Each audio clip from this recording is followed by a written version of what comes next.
Touchdown! Incredible! Good luck. On Twitter, make sure to give us a follow. Search 1410 Kinner for Justin Kinner on Twitter. That's 1410 KINNER. And ESPN Dayton for the station Twitter handle. It's the Justin Kinner Show, live here on ESPN Dayton, 1410 Wing AM. Tweet the show at 1410 Kinner or give us a call at 457-9464. We now send you to the Wing Studios in Kettering. Here's your host, Justin Kinner. All right, happy Thursday. Welcome in. It is the Justin Kinner Show live here on Dayton's ESPN radio station, 1410 Wing AM. Justin Kinner Show with Kev Nash, Monday through Friday, 3 to 6. Of course, we appreciate you hanging out with us. Give us a call at 457-9464. You can also tune in and watch the show. We're live on Facebook. Search the Justin Kinner Show on Facebook. Like and follow along. Of course, you can watch the show and interact with us that way by leaving your opinions, your sports opinions, in the chat section. So we now know that 4 SEC games are, well, kaput. We now know that the Ohio State University and us have a lot in common because we will all be at home watching college football Saturday. At the same time, Ohio State, Maryland canceled this weekend due to 8. The last I counted, or last I heard, Kev, as far as the report goes, 8 Terps tested positive for the coronavirus, and 8 players from the report I read. It didn't just say 8 personnel. From what I believe I read, it was 8 players. Okay. So an outbreak amongst the Maryland roster. So we know Ohio State's not playing. So the big question is, well, what game? Who is playing? Who? And by the way, who was supposed to be the game of the week this week? I mean, I'm assuming Alabama, LSU. Even though LSU technically is not really game of the week worthy. I can't even remember who was supposed to be on deck for the game of the week. It changes so much, man. It's definitely changed now. We're going down the list here, taking a look as we kick things off here again. For college football Saturday, what to expect. I mean, 4 SEC games are out. You have the number 1 team in Alabama not playing. You have, of course, Ohio State not playing, the number 3 team in the country. And you keep going down the list. I mean, that's a lot of top schools not playing right there. And, of course, all throughout the day, listening to different sports radios, watch shows and watching different sports programs throughout the day. The big conversation has been about expanding the college football playoff. And Kev, the thing is I don't get what that has to do with what's going on right now. And what I mean by that is expanding the college football playoff. What does that do? That's not the problem right now. Right. Getting games in is starting to become a problem.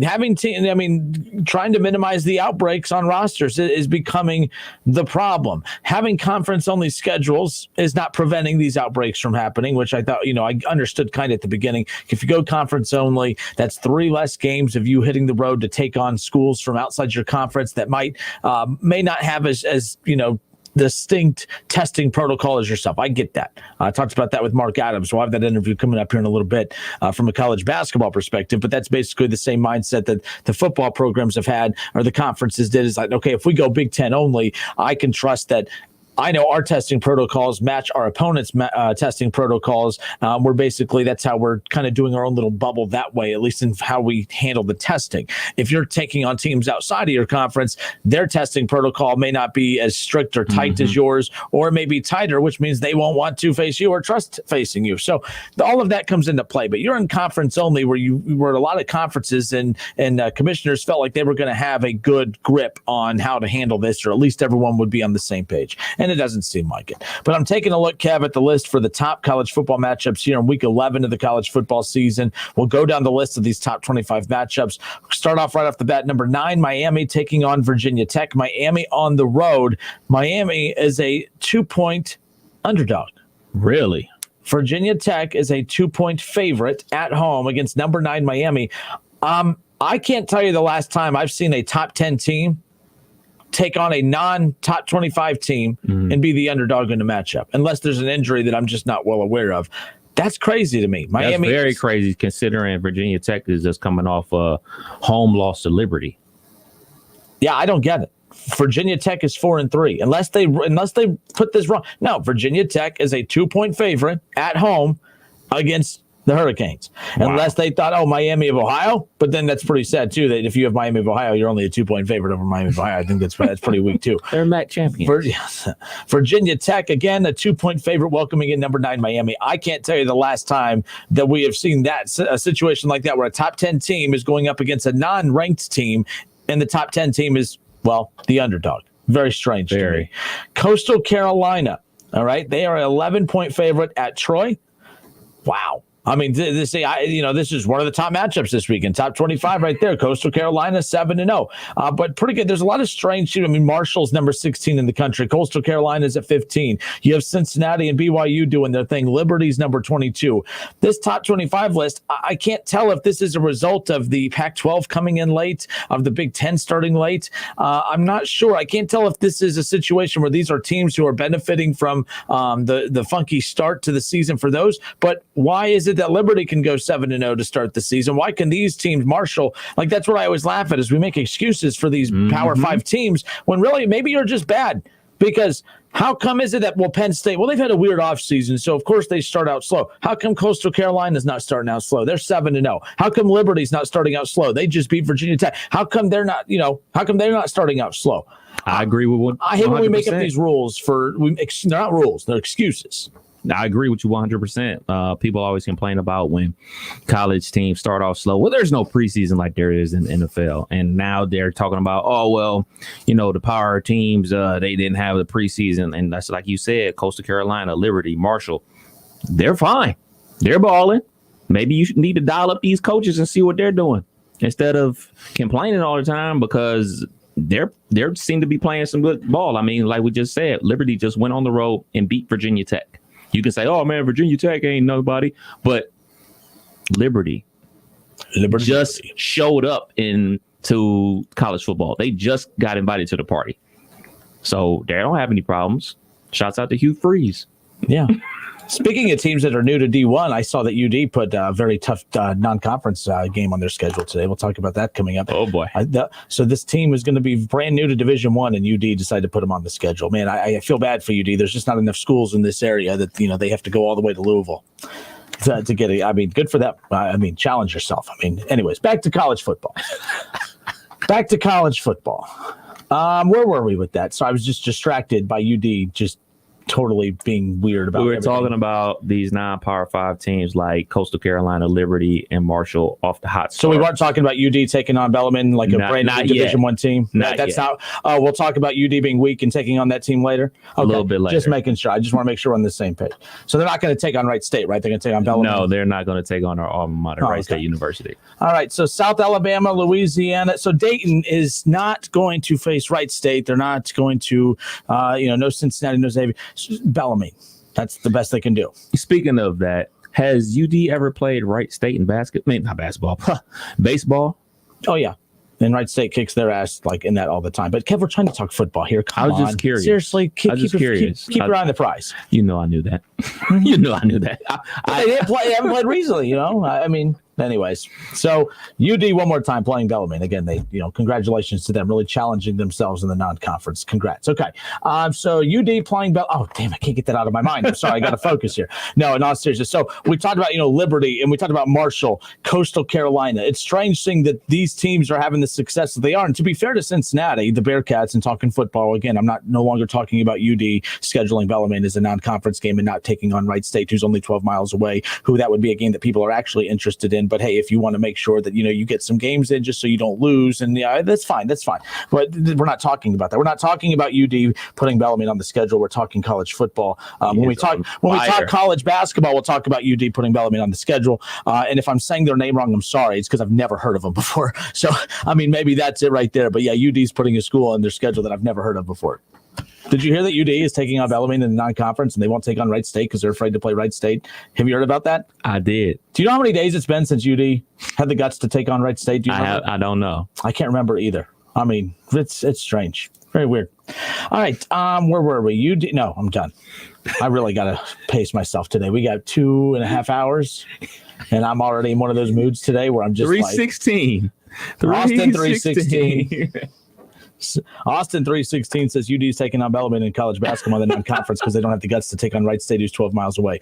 They would rather, make a school from hours away, drive in here than a school that's 20 minutes away. But anyway, it's not the point. All right, seriously.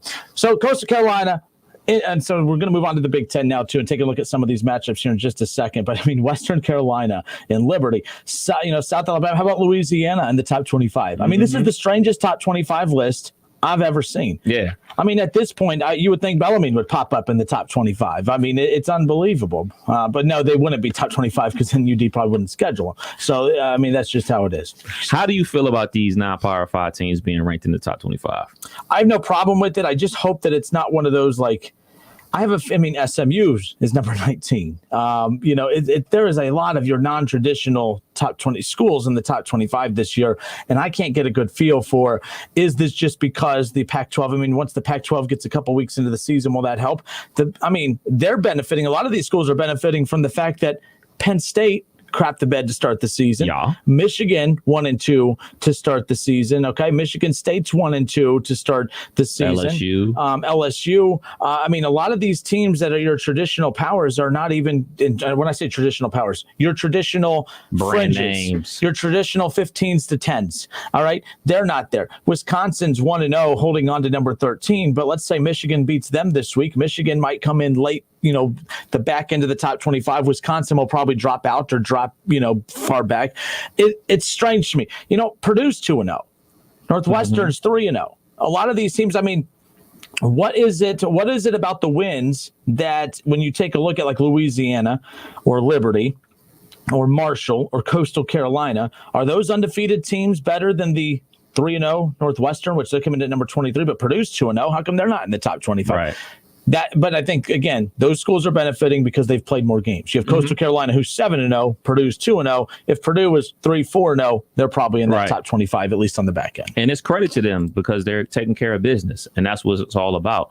A lot of these teams from the Power 5, they've been playing. My team, Florida State, they've been playing, and they've been losing. LSU been playing, they've been losing. So you're not going to be ranked. So when people talk about rankings and they're ranked too high, they're ranked too low, all this complaining and everything like that, they have to rank somebody. Somebody has to be in the top 25 eventually. So these teams, they're taking advantage of their time in the spotlight. I have zero issue with it. Zero at all. My only problem with it is, too, and I heard Paul Feinbaum on Keyshawn, Jay Will, and Zubin this morning talking about Cincinnati.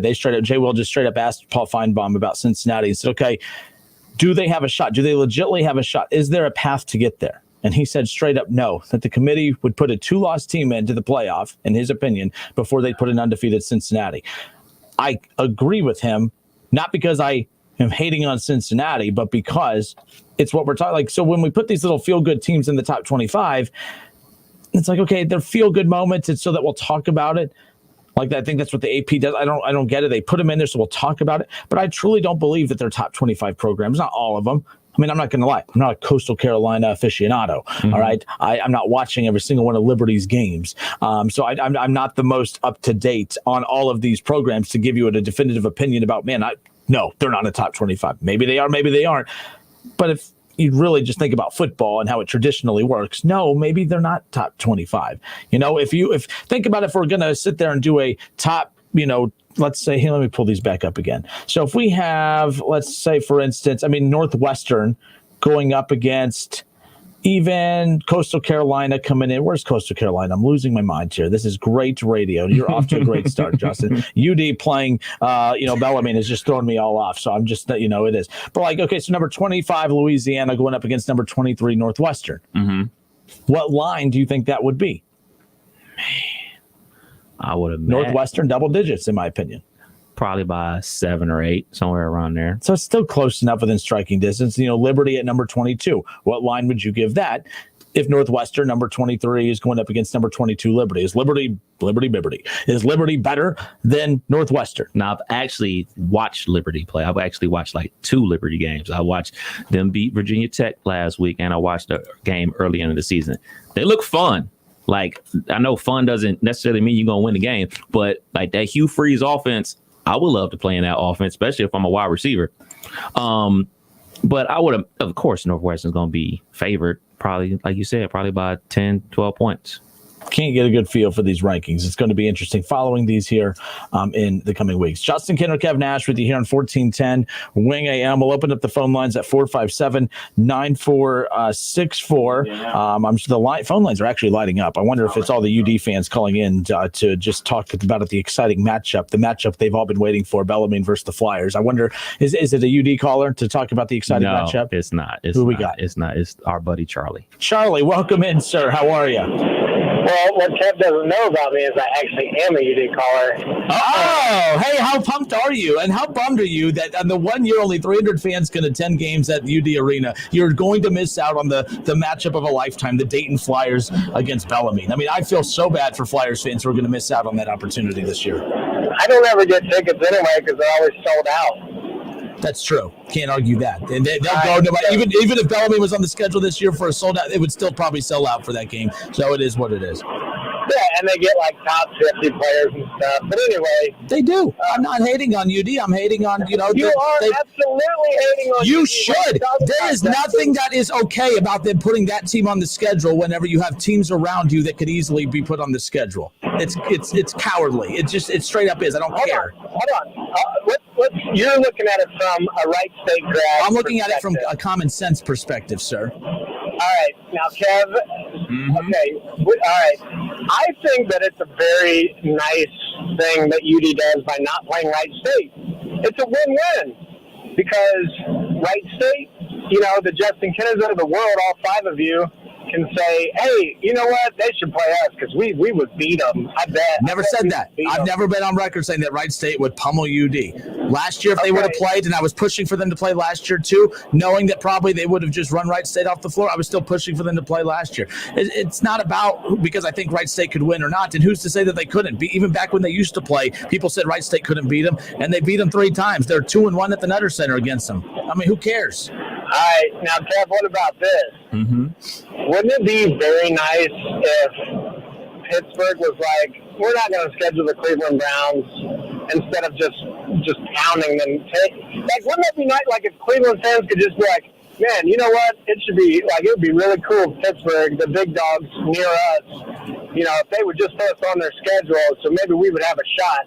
So it would be nice because, Pittsburgh doesn't have to go embarrass Cleveland. But Cleveland fans could say, hey, you know what? We could go toe-to-toe with them. So I'm just saying it's just nice that the Flyers don't put them on the schedule so they don't have to pound them into the ground. I mean, they're going to pound Bellarmine, so what would be the difference? At least it's not the guys across the street, that you got to maybe see at a restaurant every now and then. And then the Justin Kinners of the world can feel good about it. Because all you can just say, hey, man, why don't you show us some respect? We're at least good enough to play the Flyers. So everybody wins. You see what I'm saying here? I don't. I truly don't. I think this is one of the weirdest things I've ever seen in my life. Schools that are 12 miles apart don't play. We look at what's going on in Philadelphia with Villanova and St. Joe's. Villanova has championships, national championships, multiple national championships, multiple Final Four runs, and they still play St. Joe's because they are in Philadelphia. They're very close schools, so they play. They play because multiple reasons, but one of them things is that they're in the same city, and that's what the fans want. I don't understand what's the big deal. I'll never understand what the big deal is coming from UD saying that they think they're better than Wright State. Okay. I'm not sure what that gets you, that you think you're better than Wright State and you're on this high horse and everything like that. I don't understand that, but it's pretty sad that they don't play. And it's all coming from one direction. And obviously the fan base for UD thinks they're better than the fan base from Wright State. Okay, you can feel that way, but let the athletes settle it on the court. That's how games are played. Games aren't played on paper. Games aren't played on how many fans get in your building. Games aren't played about how many fans root for you. Games aren't played by, all right, man, we got this 3-star, this 5-star, he's from New York. Oh, you got a kid from Indiana. Games aren't played like that. Games are played on the court and field. That's why they're called upsets. It's so funny to me that so many UD fans are Ohio State fans. And then when Ohio State, quote unquote, gets the job or gets shafted, they want to play, oh, they're doing us wrong. They're doing us wrong. They're doing the little guy wrong. But in turn, come basketball season, you turn and do the little guy in town wrong. I think it is, to use Kenner's words, hypocritical. It's a very hypocritical standpoint that so many UD fans and the administration use why they won't play Wright State. They play in a bum league, but we'll play Cleveland State, who's in that same bum league. We'll play this school that nobody's ever heard of, and all due respect to those young men that play for that basketball team and everything like that, but we won't travel 12 miles down the road. We won't invite them 12 miles down the road to play a basketball game.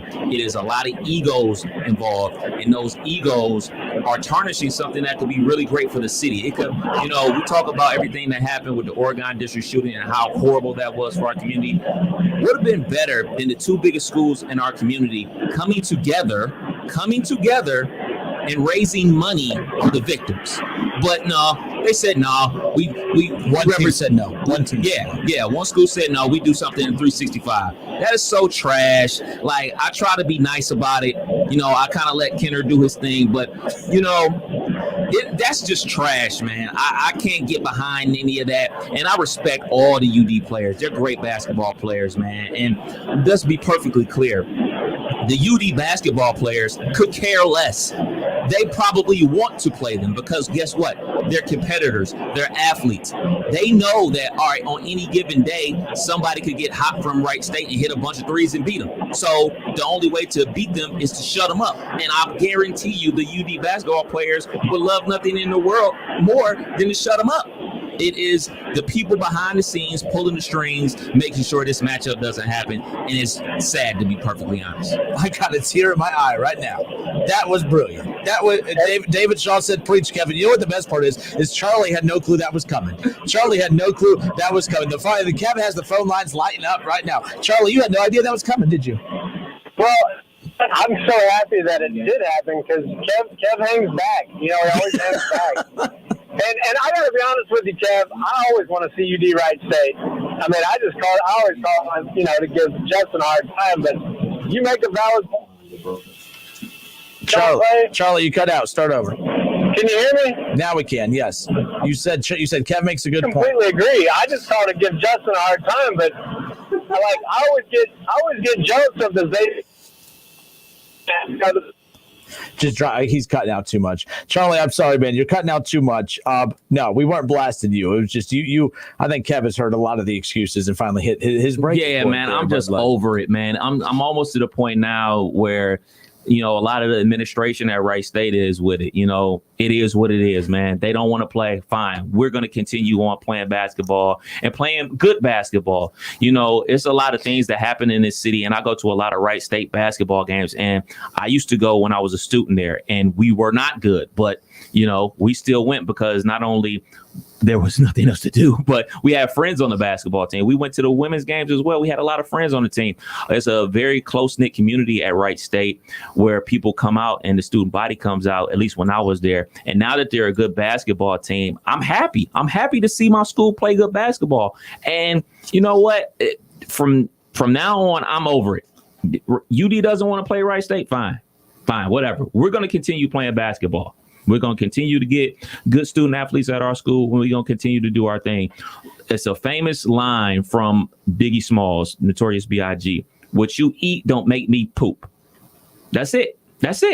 What y'all doing don't got nothing to do with me. Go Wright State, go Raiders, go UD Flyers too. You know what? I'm over it, dog. I'm over it because I was cool, and you played me that audio from this school we've never heard of. Yep. And it just hit something in my mind to just make me upset. So I'm over it, man. Like, y'all don't want to play? Fine. Whatever, dude. Whatever, man. Yep. Because guess what? Even though y'all was like one of the best teams in the NCAA last year, and you're going to have a top 5 pick in Obi Toppin, wish them nothing but the best. And I wish nothing but the best for every UD Flyer on that basketball team. I hope you guys go to the NBA, go overseas, do whatever you want to do with your career. But you know what? You probably weren't going to win a national championship. Oh. You want to be real about it? You probably weren't going to win a national championship. That's the real. That's the real deal, man. You want to talk about, oh, we got better players than you. You know who got better players than you, D? Kentucky, Duke. I mean, that's the real. You want to be real? Let's be real. It's the Justin Kinner Show with Kev Nash, the lively Kev Nash. I like this Kev Nash. I could get used to this Kev Nash. No, and all seriously, because see, this is how it works. Now people are going to be very upset and angry at you, but we're not. This back and forth isn't directed at the players. It's not directed at, Anthony Grant or whatever. This is just, Anthony Grant probably could play a bigger role in making this game happen. I remember we had him on the show last year and I asked him, I said, who makes the schedule? And he said, well, he helps make the schedule. And then, Sullivan helps make the schedule. But then when I asked about, okay, if Wright State called today and said, hey, we want to play, then he deflected it and said, well, that's up to Neil Sullivan. Neil Sullivan takes care. I'm like, well, you can't, what? Like, you can't deflect that. You can't, they can make it happen, which, by the way, them not playing it doesn't make them any less of a program. That's not what I'm saying. My opinion is just strictly around this game. This matchup, this game, it's about that. I'm about me being mad about the game. It doesn't make me hope that they lose games. I'm just saying I'm mad that they don't. I'm just mad that they don't play. That's where my anger is. So UD fans are listening saying, this is a sports talk show in Dayton, Ohio, and they're ripping the hometown team. Well, you keep forgetting that there's two teams here. Yes, I know Dayton is the team in town, and that's fair. We're never going to deny that. I'm not ripping the team. I don't want the team to fail. I just want the matchup to happen. And everyone's going to say, well, you're in the minority in that. You and Kevin are in the minority in that. Well, maybe. All right. Maybe. All right. Mike, call back. My bad. Mike, call back. I tell you what, we're going to give people time to get back onto the phone lines. We're filling up the phone lines at 457-9464. We got some questions coming in that we're going to get to. I want to get to Chris Schulp on here in a minute. Shaw has a bunch of stuff coming in too. Schulp actually sent me a message about a little bit ago about something he wanted me to get to. We got plenty more coming our way. ESPN's Mark Adams chatted with him about this very same thing, about how egos get in the way. He called UD and Wright State and Ohio State. He called them all out. It wasn't directed at one particular school. I asked him straight up, if you could name one reason, what is the number one reason why Wright State and UD don't play? He said, very simple. He gave me two reasons. But he said, ego and lacking common sense. It's that simple. It's that simple. All right, we'll be back in a moment. More of the Justin Kinner Show with Kev Nash and your calls next.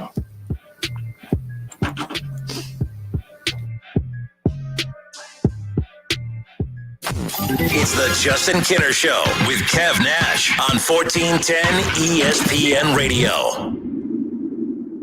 College football, it's the game you wake up early on Saturdays for, even though kickoff isn't until 7. The game where the Goodyear blimp becomes a Hall of Famer. The game that goes just beyond school spirit, fandom, or love of the sport. It's the game where the comebacks happen. It's the game where anything can and will happen as long as you have the drive. Because college football is the game that moves you. We get it because it moves us too. Goodyear, more driven. It's time for some straight talk. Look, we all drop our phones. It happens. You fumble it, crack it, splash it. Well, Straight Talk Wireless now offers this new Platinum Unlimited plan that includes phone protection. Just $65 a month for unlimited talk, text, and data, plus 20 gigs of hotspot, 100 gigs of cloud storage, and more. All on the best network. Straight Talk Wireless, no contract, no compromise. See Mobile Protect terms and conditions at Asurion.com/Straight Talk. Limitations and exclusions apply. Get 11% off your next project at Menards. Light up your garage or work area with a 10,000 lumen LED shop light. It has a heavy-duty tread plate housing and is super bright, energy efficient, and built to last. All shop lights are 11% off. Stop waiting and start saving today on everything you need at Menards. 11% good until November 14th. Savings are a mail-in rebate. Some exclusions apply. See store for details. Save big money at Menards. Don't put it off any longer. You know it's time. Time for a bathroom upgrade by Bath Creations. Bath Creations, serving the greater Dayton and Cincinnati area, is a leader in bathroom renovations, providing the best value in bath and shower remodeling, and proudly made in the USA. With Bath Creations, you get a beautiful modern bathroom that is safe, comfortable, and affordable. Attention first responders, veterans, and active military. Save $500 off your purchase. Visit on Poe Avenue in Dayton or online at mybathcreations.com. iHeartRadio.com and upgrade today. There's never any FOMO with the iHeartRadio app. You will never have to miss out on your favorite shows and contests with this radio station again. Radio 24/7, 365. We're here when you want us. Stay connected and listen anywhere when you download the free iHeartRadio app. Attention Class A CDL drivers. Looking to be more than just a number? Yoel Transportation in Dayton is looking for drivers with at least 1.5 years experience. Yoel has open positions for no-tarp flatbed drivers and no-touch regional or local van drivers. Yoel is ELD compliant and offers 401k with match, medical, dental, vision, holiday pay, vacation, safety bonuses, and now has a rider policy. Call Rick or Joe at 937-294-5933 and ask about the $5,000 sign-on bonus today. The spread of COVID-19 is still unchecked across the nation, and you need to keep your family safe. Make a new habit and check your temperatures twice a day, once before dinner and before leaving home in the morning. You can't afford to take chances, so use the Exergen Temporal Scanner. Its accuracy is backed by more than 80 clinical studies, and it takes an accurate reading in seconds. It's the only home thermometer used and recommended by hospitals, doctors, and nurses. Quick and easy to use. You can count on Exergen to keep your family safe 24 hours a day. Last year, nearly 4,000 children in Ohio were diagnosed with lead poisoning. Lead poisoning can cause learning and behavioral problems. Very small amounts of lead dust can poison a child.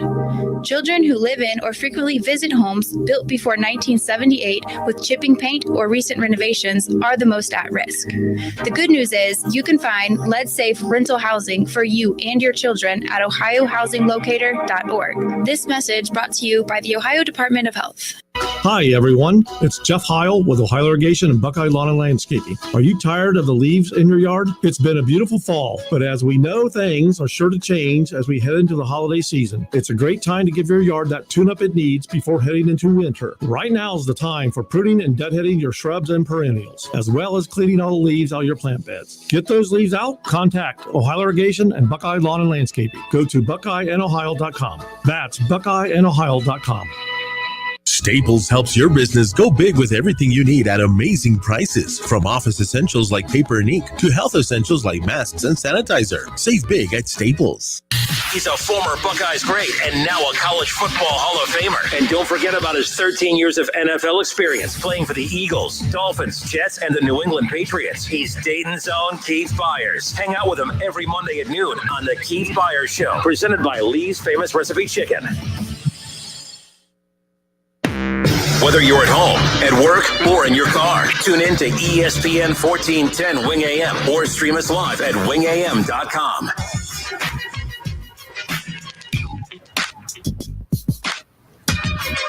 Breathe, Kev, breathe. I'm good. Breathe. I'm good. Calm down.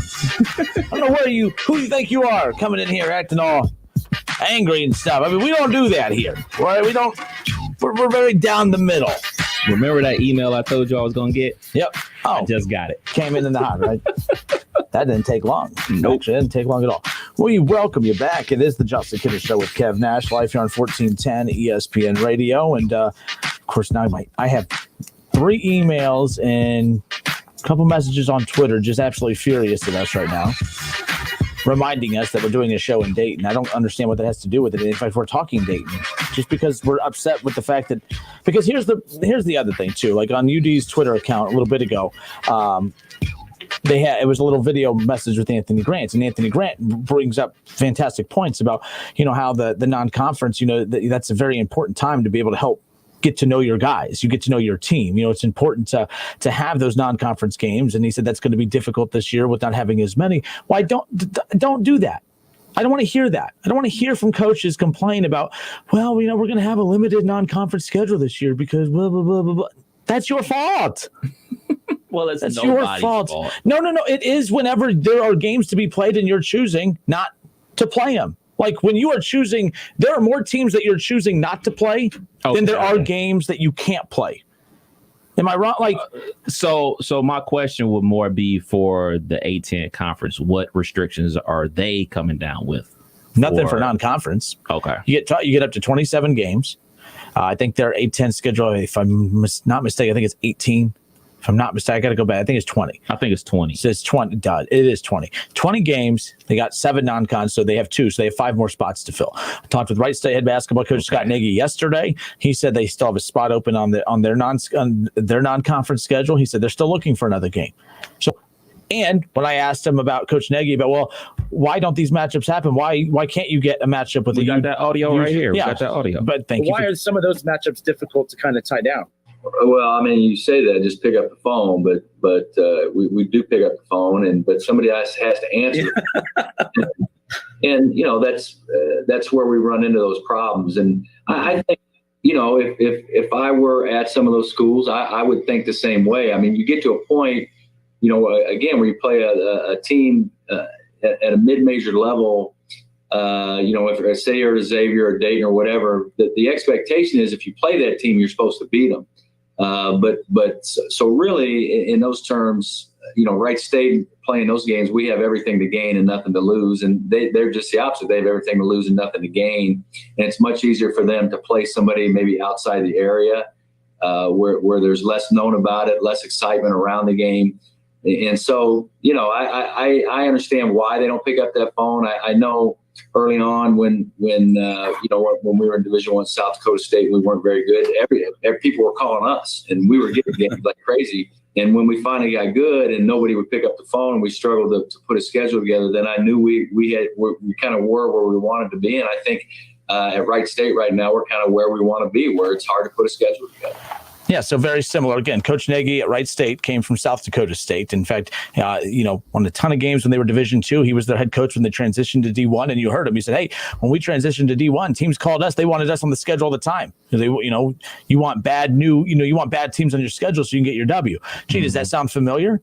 Coach Nagy talking about being the head coach of a team that transitioned into D1, talking about South Dakota State, and teams were calling them constantly. And he goes, once they got better and started making the NCAA tournament and winning their conference, they couldn't schedule. And he's right. He goes, when you have a tough time scheduling, that means you've made, your program is where it needs to be, because that means teams aren't lining up to play you because they respect you enough and worry that you could potentially beat them. Well, that's basically what this sounds like. So you look at a program like Bellarmine, who's first year D1, and then UD puts them on the schedule. But then you hear, every year from their athletic director how difficult it is to schedule. Teams just don't want to come play here.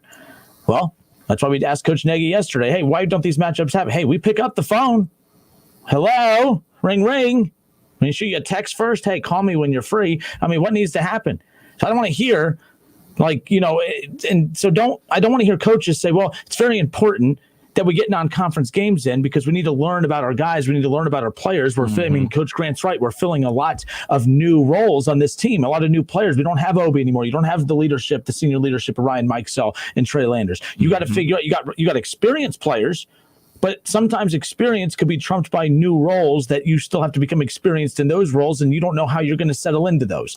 So, that's one thing that made Ryan Mikesell so great, is that I thought he was about as good as any player I've seen of transitioning and adapting to any role that he was given, whether it was a heavy role that they needed to rely on him a ton for, or if it just needed to be a come off the bench and give them spare minutes here and there. He was always so adaptive to whatever role it was. I loved watching Mikesell play. Same thing with Landers. He was that Energizer bunny coming off, whether it's starting coming off the bench, he was that Energizer bunny for him, man. Like he's perfect. He was exactly what they needed. You don't know who's playing those roles for you this year. You need non-conference games. So when they released the A10 schedule or whatever it was, and then they put up at the top that Mississippi or whatever was their only non-conference game, and then 24 hours later, this is on there. So you mean you only have 2?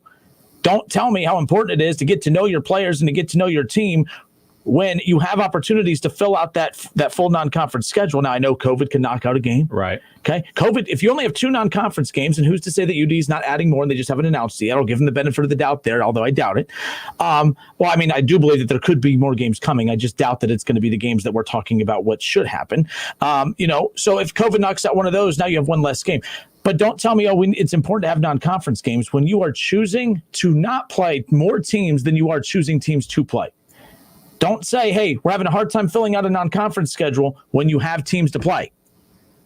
I don't feel bad for you at that point. I feel bad for the teams who truly are struggling. Right. A Wright State too. It is tough for them to get, names on the dotted line to be able to get a schedule together because of what he talked about. They don't get to be as selective. Wright State doesn't get to select their opponents. UD can. You can't brag about being the big dog, but then deflect the big dog responsibilities and some of the perks of being the big dog of getting to pick your schedule a little bit. Wright State doesn't get to pick theirs. They're hoping to be picked. And that's not a shot at them. That's the reality of that program versus the reality of the Dayton Flyers. So it is what it is. Let's go to the phones. 457-9464. Who do we have, Kev? We got Mike. Mike, welcome in, sir. How are you? Hello. Mikey, it's been a while. What have you been doing? Well, I tried to call, but for some reason or other, I couldn't get through. When? Plenty of times. It would stop ringing, or I was going to. We had, to be fair, if it was a while, about a month ago, we had phone issues. Last week, we had someone run into a phone line outside. You told our producer, you told Kev, we blocked you. Trust me, Mikey, that you've not been blocked. We look forward to when you call. I'll take your word for it. No, trust me. I was just thinking about having heard when he said Mike. I was like, is it Mikey or Mike? He said, I think it's Mikey. I was like, that's awesome. Well, Justin, look. Now, let me ask you guys two things that I know we can agree on. I can tell your tone. I'm about to block you from the show again, Mikey. I'm just giving you a hard time. Keep going. Can we agree that college basketball is a sport, right? Yes. Okay. I disagree. Okay. Can we also agree that it is a business? Yes. Okay. And in the world of business, even if it's a sports world, the object is to make money. And when you want to match two teams like UD, you have to have both teams bringing something to the table. Wright State does not bring anything to the table, Justin. Oh, really? And Bellarmine does. What do they bring, Mikey? Please. That's not here, I'm going to get out my pen. Hold on. All right. I have my paper. UD. If UD, obviously UD wants to add that. By the way, UD is also playing Ole Miss too. That's a good game. And I didn't rip them for and that. I applauded them for that. They were on, without COVID, they were on par to have their best non-conference schedule ever. It was beyond impressive. I was there to compliment them when that was happening. So if I can compliment them when things are good, I can also point out when I don't like something. And then I don't know, has that holiday tournament thing been canceled? Yeah, the Crossroads Classic. Okay, yeah. well, that's not UD's fault. Well, it's not canceled. They opted out of it, and for the right reasons. I'm not ripping them for backing out of that. Okay, but you still have the power to make games happen. I heard Jason say. Kevin say, I'm sorry, Kevin. Jason, Kevin. Okay. I heard him talk about St. Joe's and Villanova playing in Philadelphia. You know, that Villanova plays St. Joe's. Yeah. Both Villanova and St. Joe's have a national reputation in college basketball. St. Joe's, both have been to the NCAA and NIT tournaments numerous times. And so that is not even really apples and oranges. I've heard people say, well, Cincinnati plays Xavier, Kentucky plays Louisville. All four of those schools have national reputations in college basketball. They've been to the NCAA. They've won national championships. And so, Wright. And here's the thing. I don't think UD fans think they're superior to Wright State fans. I think what they think, and what is a fact, is that they're more loyal basketball fans to UD than Wright State is. I got you there. It's a business, but how can you say that you won't play a certain team, but then play someone from their conference? Like UD has played Detroit. UD has played Cleveland State. Like, that doesn't seem odd to you? Do you know how to correct? You know how to answer that?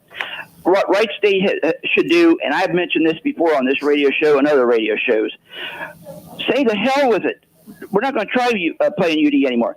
Schedule Duquesne. Schedule St. Bonaventure. But Mikey, schedule Richmond. They do Wright State does a fine job, but they schedule like opponents like them. What UD fans, you guys are so full of yourselves that you think that Wright State, you think that Coach Nagy and Bob Grant, that they lose sleep at night thinking, what do we got to do to get UD on our schedule? Every year for one, this year especially because of COVID, because it makes sense to put a team on your schedule that's 12 miles away to limit travel. It just makes sense to try to get that game done during this time. If they can make it happen, fine, but they don't need to play UD to accomplish what they want to accomplish, and that's the bottom line. About Ohio State. Okay, UD doesn't need Ohio State even. I agree with you. They don't. And I mean, let's look at it from okay. The Nutter Center seats 10,000, right? What? I think it's like 10 or 11. Yeah, 10,000. I heard 10,000 more than once. So we'll go 9,500 just to make it. We'll round it. Well. The UD arena seats 13,500. Yep. If they played a home and home, let's say they played twice in one season, a home and home. Okay. In one season, I guarantee you that at the Nutter Center, it would be sold out, but 7,000 or 8,000 of those fans would be UD fans. Guaranteed. And that means what?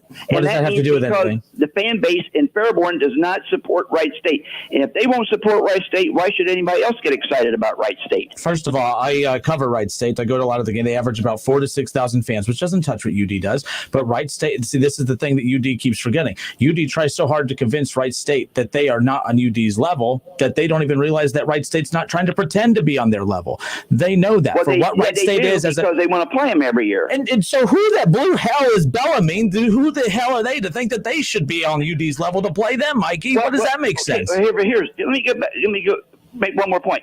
Okay, the next game is at UD Arena. Okay. 13,500. I guarantee you 13,300 or 400 of those fans would be UD fans. Oh, wow. That's not really a hot take, Mikey, considering 13,000 fans would be UD fans, and there's probably still another 5,000 to 10,000 UD fans that are mad that they couldn't be at the game that night because they also wanted to be there. I'm not trying to argue that there's more Wright State fans than UD fans. UD would have to shoulder at least 80% of that rivalry, the responsibility of that rivalry. And that's not fair to ask UD to do that. Who said that that's the case, though? Mikey, there's no fans going to be at games this year, so what's the excuse now? There's no excuse Mikey, other than UD can schedule whoever they want to. Okay, and I'm going to call them out for it. Well, that's your right. I mean, you're absolutely right. But the fact is, even when fans were allowed to attend, that was the point. That's not a good one. UD is going to shoulder most of that rivalry. And they shoulder the responsibility of anyone that comes in. 50, like Cincinnati and Xavier. They each shoulder 50% of the rivalry. Kentucky, Louisville. I would submit to you that St. Joe's and Villanova is a 50-50. I just think that's not even a criteria that people are considering when scheduling. I don't get that. I'm a big Syracuse basketball fan. They play Niagara every year because they're down the street. You think that people are really there to watch Niagara basketball? No, the dome is filled up with Syracuse fans. It absolutely makes no sense or rhyme or reason why, their fans are going to have to shoulder the load. But you can't. But just because Syracuse does something doesn't mean you have to expect UD to do it. Hey, I want to say one thing before, because I know my time's just about up. I want to talk about the game between Cincinnati and Pittsburgh Sunday. Okay. Real quick. I think Cincinnati has a chance. If they go in with the attitude, we're going to play to win. If they go in with the attitude, we're going to play not to lose, then they're going to lose. But if they go in there with the attitude, we're going to play to win, I think they got a chance. I think that, especially if they go in with the confidence that they have built off of beating, Tennessee and beating the Titans last time, I do think that they're going to come in. I think that Cincinnati's going to come in confident. I do believe that the most important drive of the entire game, the most important possession of that entire game will be the first one. I agree with that. And I also think Burrow is starting to find his groove a little bit. Not a lot, but a little bit. Yeah, the groove is like indented into the ground. I mean, because I know what you're saying. He hasn't been hit in 2 weeks. He's done better. I still think he needs to build up his confidence a little bit more. But I think it's coming, and I think he's going to turn out to be a better quarterback than Baker Mayfield. Not possible. It looks that way now. The trajectory looks that way. Baker's flattened out, so we'll see how he looks this weekend. But Joe Burrow looks to be on good pace. But Mikey, good stuff, buddy. Take care. Bye. Adios. Look, when he's talking about the rivalry, let's keep in mind, if there ever was a Wright State UD matchup again, I highly doubt that it would be like a long-term thing. It would be a one-off type, or like even a home and home and then be done. I don't get that. Like we make up, like UD fans make up all of these criteria bullet points for why you shouldn't play Wright State, but they ignore all of those other bullet points for playing a Bellarmine, for playing a Detroit, for playing a Cleveland State. They played Penn a few years ago. They lost, by the way. They played Penn a few years ago. Smart one. All right. So, I don't know. I'm not. I'm labeled a UD hater. I'm not a UD hater. I just don't like hypocrites. I can't stand hypocritical approaches to anything. And I call out my teams when they act hypocritical, whether it's college basketball, NFL, NBA, what have you. It is what it is. Who we got? We got Charlie. Charlie, welcome in. How are you? Charlie, you still there? Charlie in the Chocolate Factory's out. All right, 457-9464. We'll get back to your calls on the other side. We actually talked about this exact same thing with Mark Adams, ESPN college basketball analyst and broadcaster. And, of course, he's from the Miami Valley. He's from the Dayton area locally here, very close. He has connections all through the college basketball landscape, former college basketball coach himself. We're going to talk about the potential Wright State UD matchup, Ohio State and UD, and then all the fallout that's going on at Wichita State right now with Greg Marshall. Mark Adams, really good friends with Greg Marshall. He has some really good insight as far as what's going on there. Don't go anywhere. More of the Justin Kinner Show with Kev Nash next.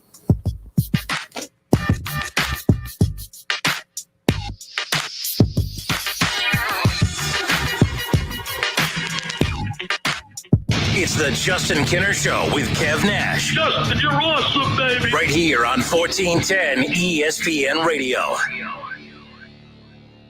It's time for some straight talk. Look, we all drop our phones. It happens. You fumble it, crack it, splash it. Well, Straight Talk Wireless now offers this new Platinum Unlimited plan that includes phone protection. Just $65 a month for unlimited talk, text, and data, plus 20 gigs of hotspot, 100 gigs of cloud storage, and more. All on the best network. Straight Talk Wireless, no contract, no compromise. See Mobile Protect terms and conditions at Asurion.com/Straight Talk. Limitations and exclusions apply. At the Home Depot, we improve things. This holiday season, we've improved Black Friday. Instead of one day of crazy, we've lowered prices now, and they'll stay low all season. From decorations to dishwashers, wreaths to ratchet sets. So sleep in. You're not going to miss Black Friday. Not one little bit. Black Friday improved. The best prices of the year already here at the Home Depot. How doers get more done. U.S. only while supplies last. See store for details. Charlie's management team is currently a team of one. Yeah, I got a meeting, but you keep up the good work. Can you fix that display for me? Did Steve show up today? It's time to hire. I need Indeed. Indeed you do.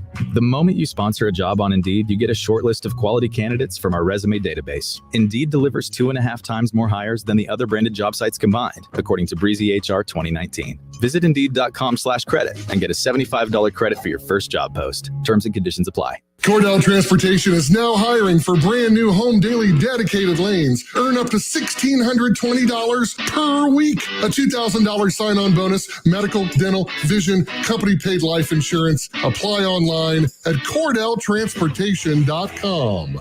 All those mouths to feed. So many different cravings. In a world filled with endless dinner options, lives a family ravaged by hunger. The answer lies with one man. No, not just a man, a king, a pizza king. Get a large Casano's Deluxe Pizza for $15.99 or a large pepperoni for just $12.99. Call 294-KING and see for yourself why the proof is in the taste. Pizza King. Listen to this radio station on the radio.com app. Discover and enjoy your favorite music, news, and talk radio from live stations across the country. Listen anywhere on all mobile and home devices with the radio.com app. Flatbread pizzas have hit the menu at Panera. And whether you get the cheese, margarita, or Chipotle chicken and bacon, you'll be getting cheesy, saucy goodness. Panera's new flatbread pizzas are here. Restrictions apply. Don't miss the Justin Kinner Show with Kev Nash. Weekdays at 3 p.m. on Dayton's ESPN Radio, 1410 Wing AM. So you want to talk about outliers? Those guys are out. You're lucky that this thing's separating us. That's all I got to say. For facts, though. I got your facts right here. Listen, stream, and now watch. Search the Justin Kinner Show on Facebook to follow along. All sports, all the time. This is 1410 ESPN Radio. WING 1410 Dayton. Dayton's ESPN Radio.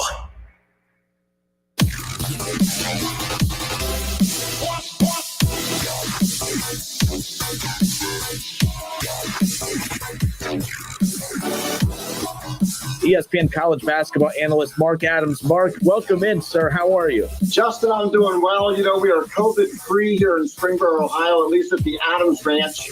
And I hope you're doing well also. You look great, by the way, and I listen to you all the time. And you just do a wonderful job of covering not only all the local and regional sports, but also your takes on the national level. I just really enjoy listening to you.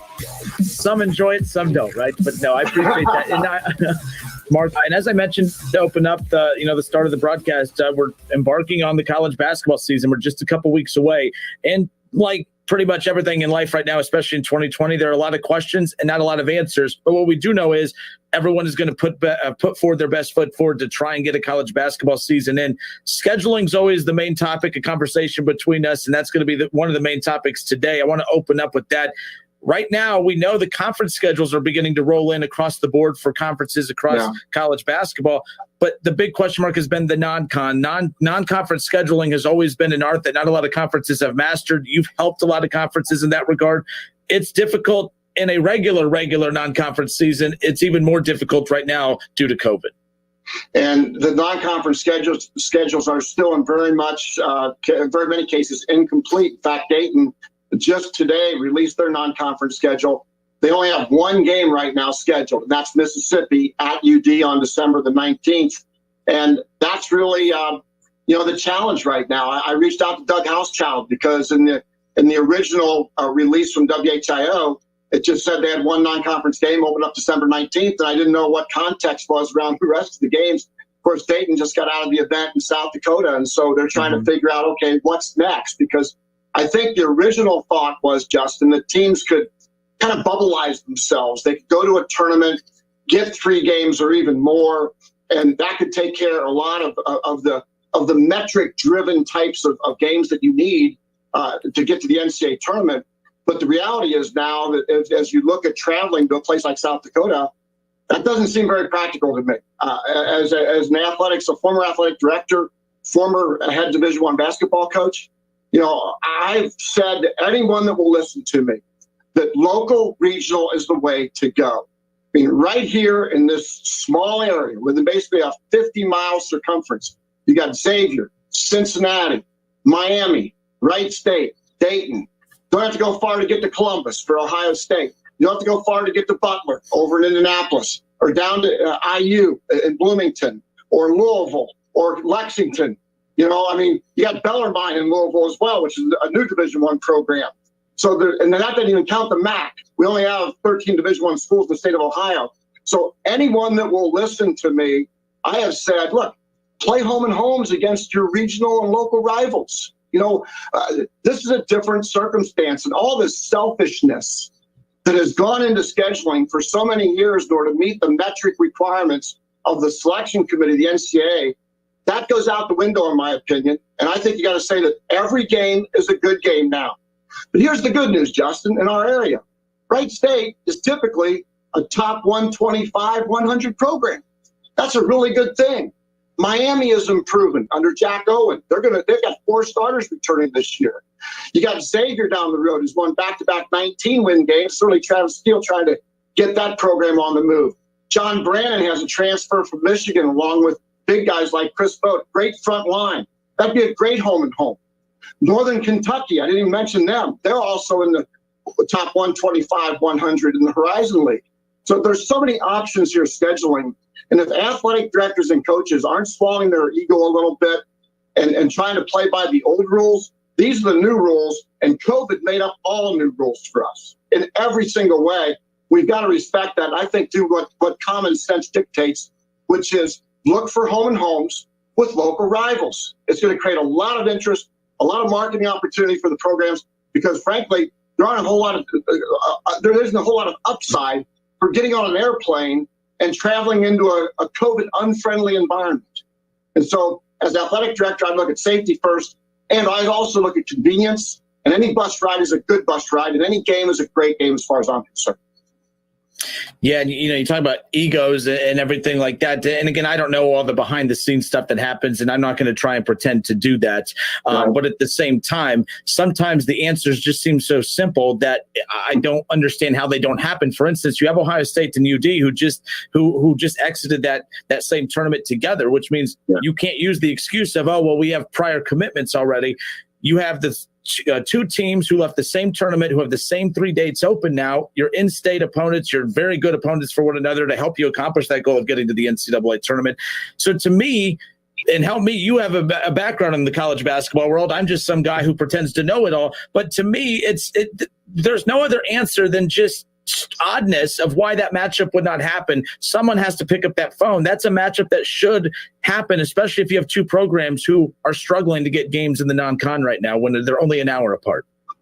Well, Justin, it doesn't take any basketball expertise to do what you and I are talking about right now. It takes common sense, and you have common sense. And the situation with Ohio State, Dayton, wouldn't it be great if they played a home-and-home series over a 3-day period? Wouldn't that be great? one game up in Columbus, 2 nights later, Ohio State comes back to Dayton. The same can be said for Wright State and Dayton. We know the history of that exercise and scheduling and all the reasons why and why not. That goes out the window. I mean, that's an easy bus over, play the game, bus back, play another game. I mean, that's an easy thing to do. Now, I will tell you that one of the insider information issues for teams playing non-conference games is the testing protocols for different conferences and different universities. And so while the quote-unquote bigger budget, Power 5, whatever you want to call it, I tend to think big budget because the Atlantic 10 is a relevant big budget conference. The West Coast Conference is a relevant big budget conference.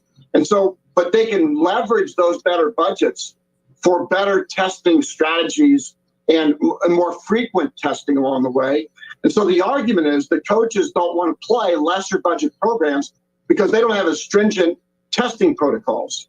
And therefore, if they don't have as strong a testing protocols, you then expose your team to the possibility of COVID, and then you're out for 10 days, 14 days, whatever the protocol is. So I get that completely. But boy, I would think that if you called Bob Grant right now and said, hey, we'll get you to play Dayton home and home as long as you test your players every other day or every day for the 2 weeks prior to the series, would you do that? I would think Bob Grant would say, I'm going to do that all day long. We're going to figure out a way. And so there's not only the Ohio State-Dayton perspective, but there's also the Wright State-Dayton perspective, the Miami, Cincinnati, Xavier-Dayton perspective, which is a whole nother one that should take place. You know, those are bus rides. That's common sense. And I'm hoping the common sense rules. But I've been around college basketball long enough, and I've been around scheduling long enough. That's really common sense. It's usually ego, and ego stands for edge God out, and that's never a good place to be. Last thing on this Wright State UD conversation here, because it's always a hot topic, whether there's a COVID, impacted season or not. If you could name one reason in your gut as to why this matchup doesn't happen, what is it? Because it's just still one of those that doesn't make sense. And, of course, everyone has their reasons why. Well, we don't want to fill up the Nutter Center with our fans. Well, guess what? The Nutter Center can't have fans right now anyway, so that excuse has to be thrown out. So I don't get it. The number one reason why that matchup doesn't happen, in your opinion, is what? I think ego and lack of common sense. Simple enough. We agree. It's that simple. And the same thing, if it doesn't happen with Ohio State, the same thing if it doesn't happen with Xavier. Shame on everybody if you can't figure this out.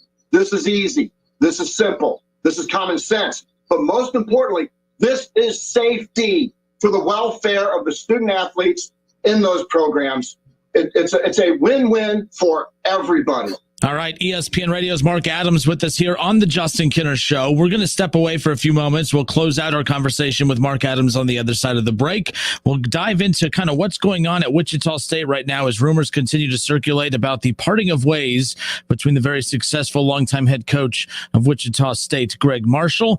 Mark Adams, a very good friend and a very close friend with Greg Marshall. And, of course, he has a lot to say about this situation. You don't want to miss it. Don't go anywhere. More of the Justin Kinner Show with Kevin Nash, talking with ESPN's Mark Adams when we come back. It's the Justin Kinner Show with Kev Nash on 1410 ESPN Radio. ESPN 1410 Wing AM weather. This afternoon will be clear and sunny, a high near 53. Tonight's going to be partly cloudy with a low around 37, and tomorrow will be mostly sunny with a high near 53. I'm Pete Spivak for 1410 ESPN Radio. Weather is brought to you by Cullet Propane. 98% of their customers recommend Cullet. If you wouldn't recommend your current supplier, check them out at culletpropane.com. Have you heard the news? Metamucil now makes a delicious fiber gummy. Made by the fiber brand you trust, these gummies are a delicious and convenient way to get more fiber. That's because Metamucil fiber gummies are made with an exclusive blend of prebiotic plant-based fibers that are expertly crafted into delicious gummies that give you 5 grams of fiber in each easy-to-take serving. Try new Metamucil gummies today. Metamucil gummies are a delicious new way to promote your digestive health. Metamucil gummies are available at Walgreens and Walgreens.com. Try them today. Before you drive the all-new Nissan Rogue, you gotta ask yourself, how rogue are you gonna go? We talking find your spirit animal in the desert rogue? Build an igloo in the the middle of nowhere rogue. Or take the long way home just because kind of rogue. Just a question, but with 5 available drive modes, you're sure to find the answer. Go rogue in the all-new, fiercely reimagined 2021 Nissan Rogue, now with the most standard safety features in its class. See Owner's Manual for important safety information. Auto-Pacific segmentation. 2021 Nissan Rogue versus latest in-market competitors. Base models compared. Get holiday savings now at the Home Depot on select GE appliances, washers, and dryers in either white or diamond gray, just $5.98 each. You get a high-efficiency top-load washer and dryer, plus a 2-year limited parts and labor warranty. Order online. You'll even get free delivery. Holiday appliance shopping. Improve. Save on select GE appliances now at the Home Depot. How doers get more done. Continental U.S. only while supplies last. Valid through December 2nd. Free delivery on orders $396 or more. It's been quite the year. That's why we're starting the holiday joy earlier than ever at Ulta Beauty. Early Black Friday deals drop every Friday and Saturday all month long. And we've got new and exclusive products from brands like Too Faced, Morphe, Tula, and more. Plus, we've made shopping the way you want easy too. So visit us in-store or try curbside pickup. Get ready to say hello holidays and see the joy all season long. Ulta Beauty. The possibilities are beautiful. Cleveland State women's basketball coach Chris Kilsmeyer, COVID survivor. I was fatigued, just like every other basketball coach in March, but didn't think about getting sick. I woke up one night with the worst pains and chills I'd ever experienced. I tested positive for coronavirus and immediately self-quarantined. I got worse and worse and checked into the hospital. Multiple times I said, I don't want to die. We know what works. We know how to fight this, but it's going to take all of us doing the right thing every single day. Sponsored by the Ohio Hospital Association. This weekend, shop Kohl's home sale and save on your favorite brands. Plus, take an extra 15% off. Cuisinart 10-piece cookware set is now $139.99. Get 30 to 50% off Cuddle Duds bedding and save on Shark vacuums, just $279.99. Plus, get a little more for your wallet with Kohl's Cash. Plus, fast and free store pickup. Give with all your heart. Shop Kohl's and Kohl's.com. Select styles, 15% off are valid November 11th through 21st with promo code CHEERS. Some exclusions apply. See store or Kohl's.com for details. Napa know-how. Get all the quality parts you need at your locally owned Napa. Because right now, when you order from Napa online, you can pick up curbside at your local store in just 30 minutes. Or get your order delivered direct to your door with free one-day shipping and over 160,000 quality parts when you spend $35 or more. Quality parts delivered quickly and safely. That's Napa know-how. Napa know-how. At participating stores, standard ground shipping and exclusions apply. Experience the most mind-bending thriller of the year.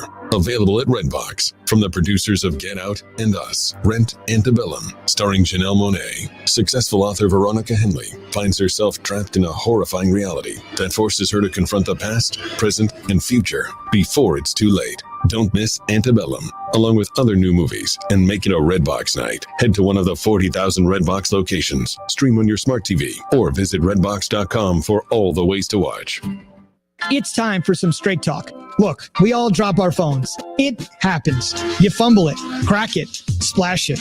Well, Straight Talk Wireless now offers this new Platinum Unlimited plan that includes phone protection. Just $65 a month for unlimited talk, text, and data, plus 20 gigs of hotspot, 100 gigs of cloud storage, and more. All on the best network. Straight Talk Wireless, no contract, no compromise. See Mobile Protect terms and conditions at Asurion.com/Straight Talk. Limitations and exclusions apply.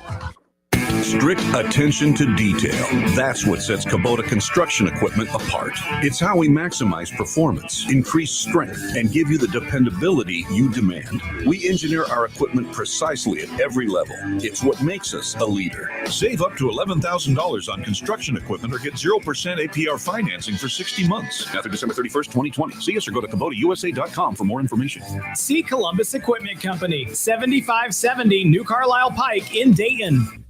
Staples helps your business go big with everything you need at amazing prices. From office essentials like paper and ink to health essentials like masks and sanitizer. Save big at Staples. Hey everybody, it's Stephen A. Smith, and everyone knows my feelings on Cowboys fans. But really, Justin Kenner, you're a Cowboys fan and a Browns fan? Good Lord have mercy. I don't know what the hell to do with y'all. I really don't. It's the Justin Kenner Show with Kev Nash. Weekdays from 3 to 6 p.m. on 1410 ESPN Radio. college football playoffs, Browns, Bengals, Buckeyes, and more. Catch the Keith Byers Show Mondays at noon on 1410 ESPN Radio.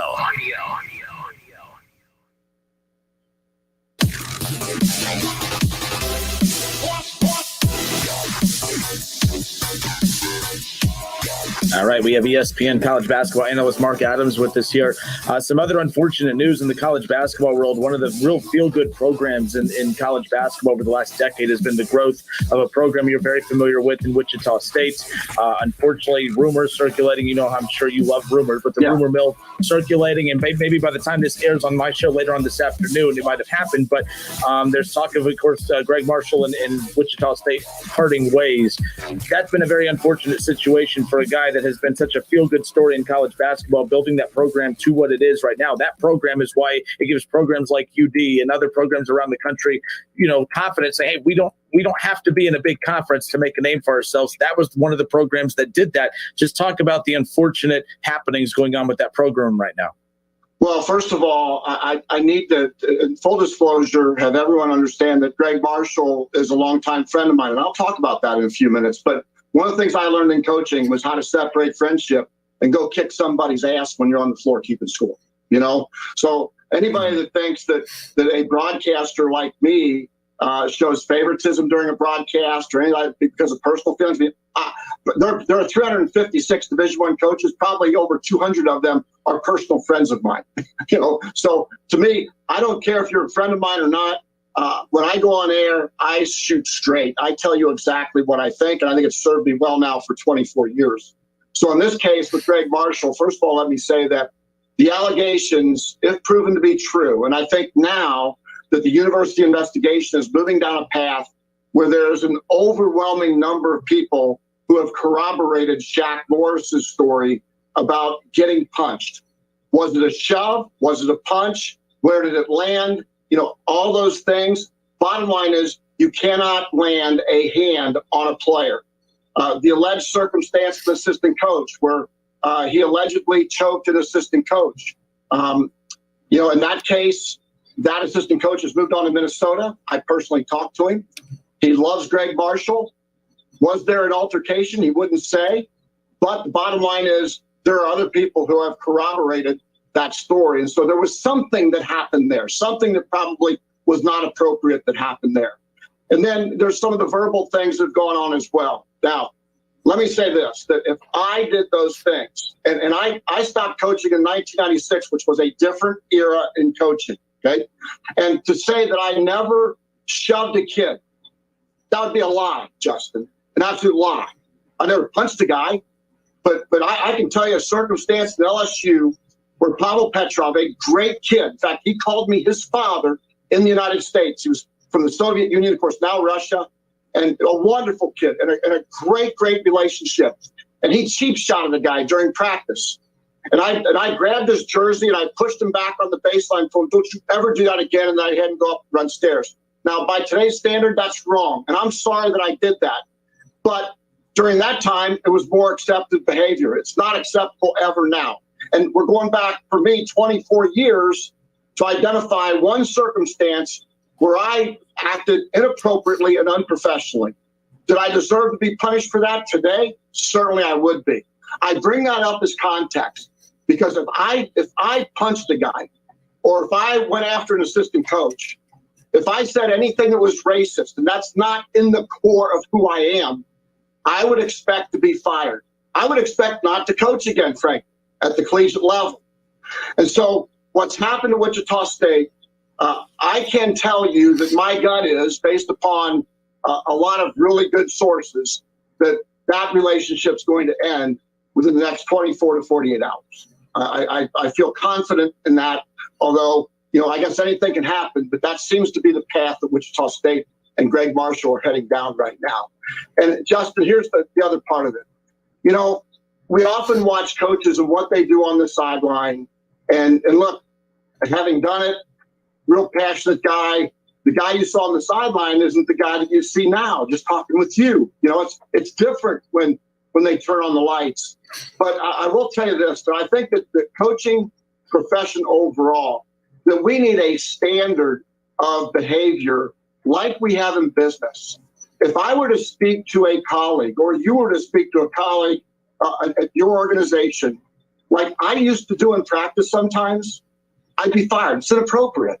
I used inappropriate language. I admit to it.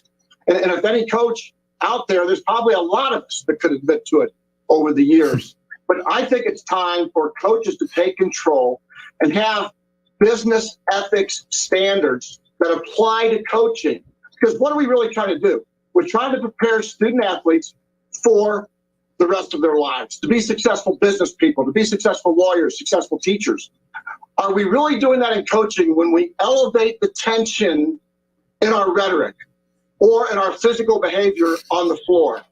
And I'm calling on all coaches all across the country, and I've written about this, that I think successful businesses have standards and ethics, and HR has responsibilities.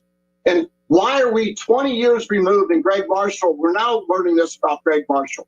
Why is that? That's wrong in itself. And so I think we've got to look at that last point, then I'll shut up. You can't paint a guy with one broad brush. Greg Marshall called my father before he died and lifted my father's spirits. So did Jay Wright, by the way, at Villanova. Lifted my father's spirits like I've never seen before. My father cried after Greg talked to him. Greg also called my mother yesterday in the middle of this storm. Okay, that he's surrounded by this tornadic allegations and controversy and on the verge of possibly losing his job. He called my mother on her 90th birthday yesterday. So I want to be fair about this, but also get back to my original point. I did those things. I would expect to be fired. I would expect not to coach again at the NCAA level. Yeah, it's interesting. Will Ryan, the son of Bo Ryan, who legendary coach at Wisconsin, now Will Ryan, the head coach at Green Bay, the Phoenix and the Horizon League. I had a chat with him about a month or two ago, just talking with him about his transition to taking over his first D1 head coaching job. And we got to talking about his dad's coaching style versus his, and he's much more calm. He's much more laid back, and he said his dad always gives him, he's always, I can't believe you handled it that way. He's even said his dad would not be able to coach in today's game just because of the way he was used to coaching, not because he would say anything off the wall, but just to your point, the old school way of coaching just doesn't really work in today's game. It would get a lot of coaches in trouble. I'm not saying anything bad about Bo Ryan, but it is interesting hearing how the game has changed, expectations have changed, and as you talked about, the way you handle certain situations and practices and games just doesn't translate well into the real world and how we handle our everyday lives. Yeah, and it needs to change. I mean, look, the world is changing, and I think in many ways for the better. There are some bad things, no question, and I won't get into all the bad stuff. But, the good part of it is that we need to have a serious conversation, not just in college basketball, but across this country as to how we win, how we lose, and how we disagree. And if we as coaches, who are supposed to be people that want to build better lives in our student athletes, then we need to take that lead, and we need to be the example of how that happens. I took a survey recently of coaches and asked them what were their most important priorities as a coach. One choice was winning. The other one was basically building lifetime relationships. And the third option was other. Okay. Over 50% of coaches said it was building lifelong relationships. But a large, over 30% said winning. Those are number one priority. Okay. Over 30%. Now, do you think that maybe that's a little bit skewed? I mean, I got into coaching to help people like you, Justin, get better jobs, become better husbands, better fathers, better brothers, and the women's program, better sisters, better mothers, all those kinds of things.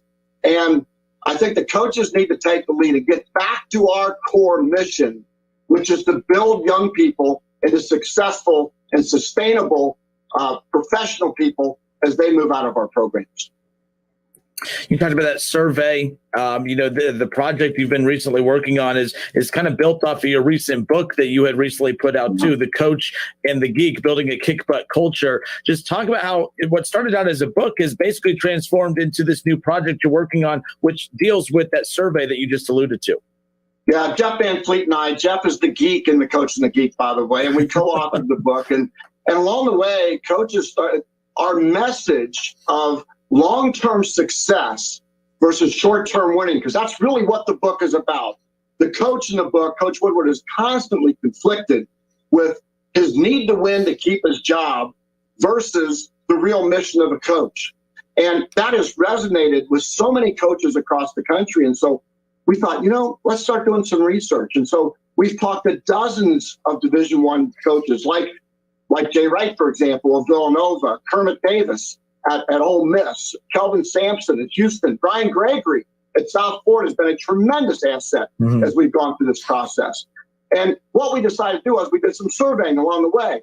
What we found was that coaches' number one goal, and we listed a bunch of different things that they could react to, and their number one goal overall was to build successful, sustainable programs. 94% of coaches agreed that was one of their primary goals. So then we started thinking, okay, with the Coach and the Geek, our mission is to hold players accountable both on and off the floor. That's what it describes in the book, how you do that.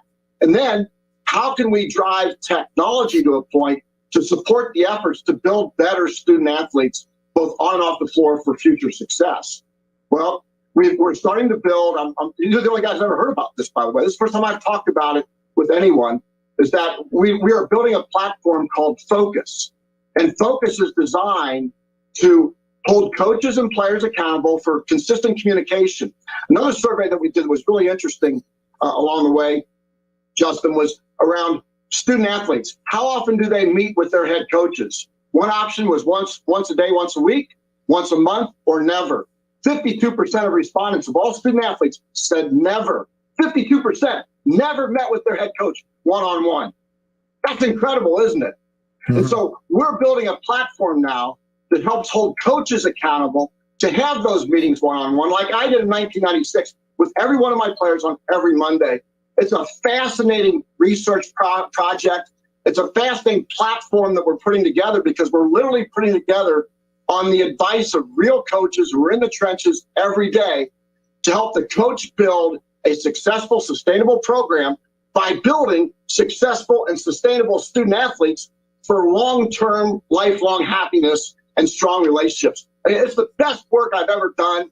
I'm excited about it. We're still probably months away from actually having a working platform, but Justin, it could be a game changer for a lot of coaches, especially in today's environment of diversity, inclusion, and communication. We got to do a better job of listening. And this platform gives you that opportunity in a lot of different ways, both on and off the floor.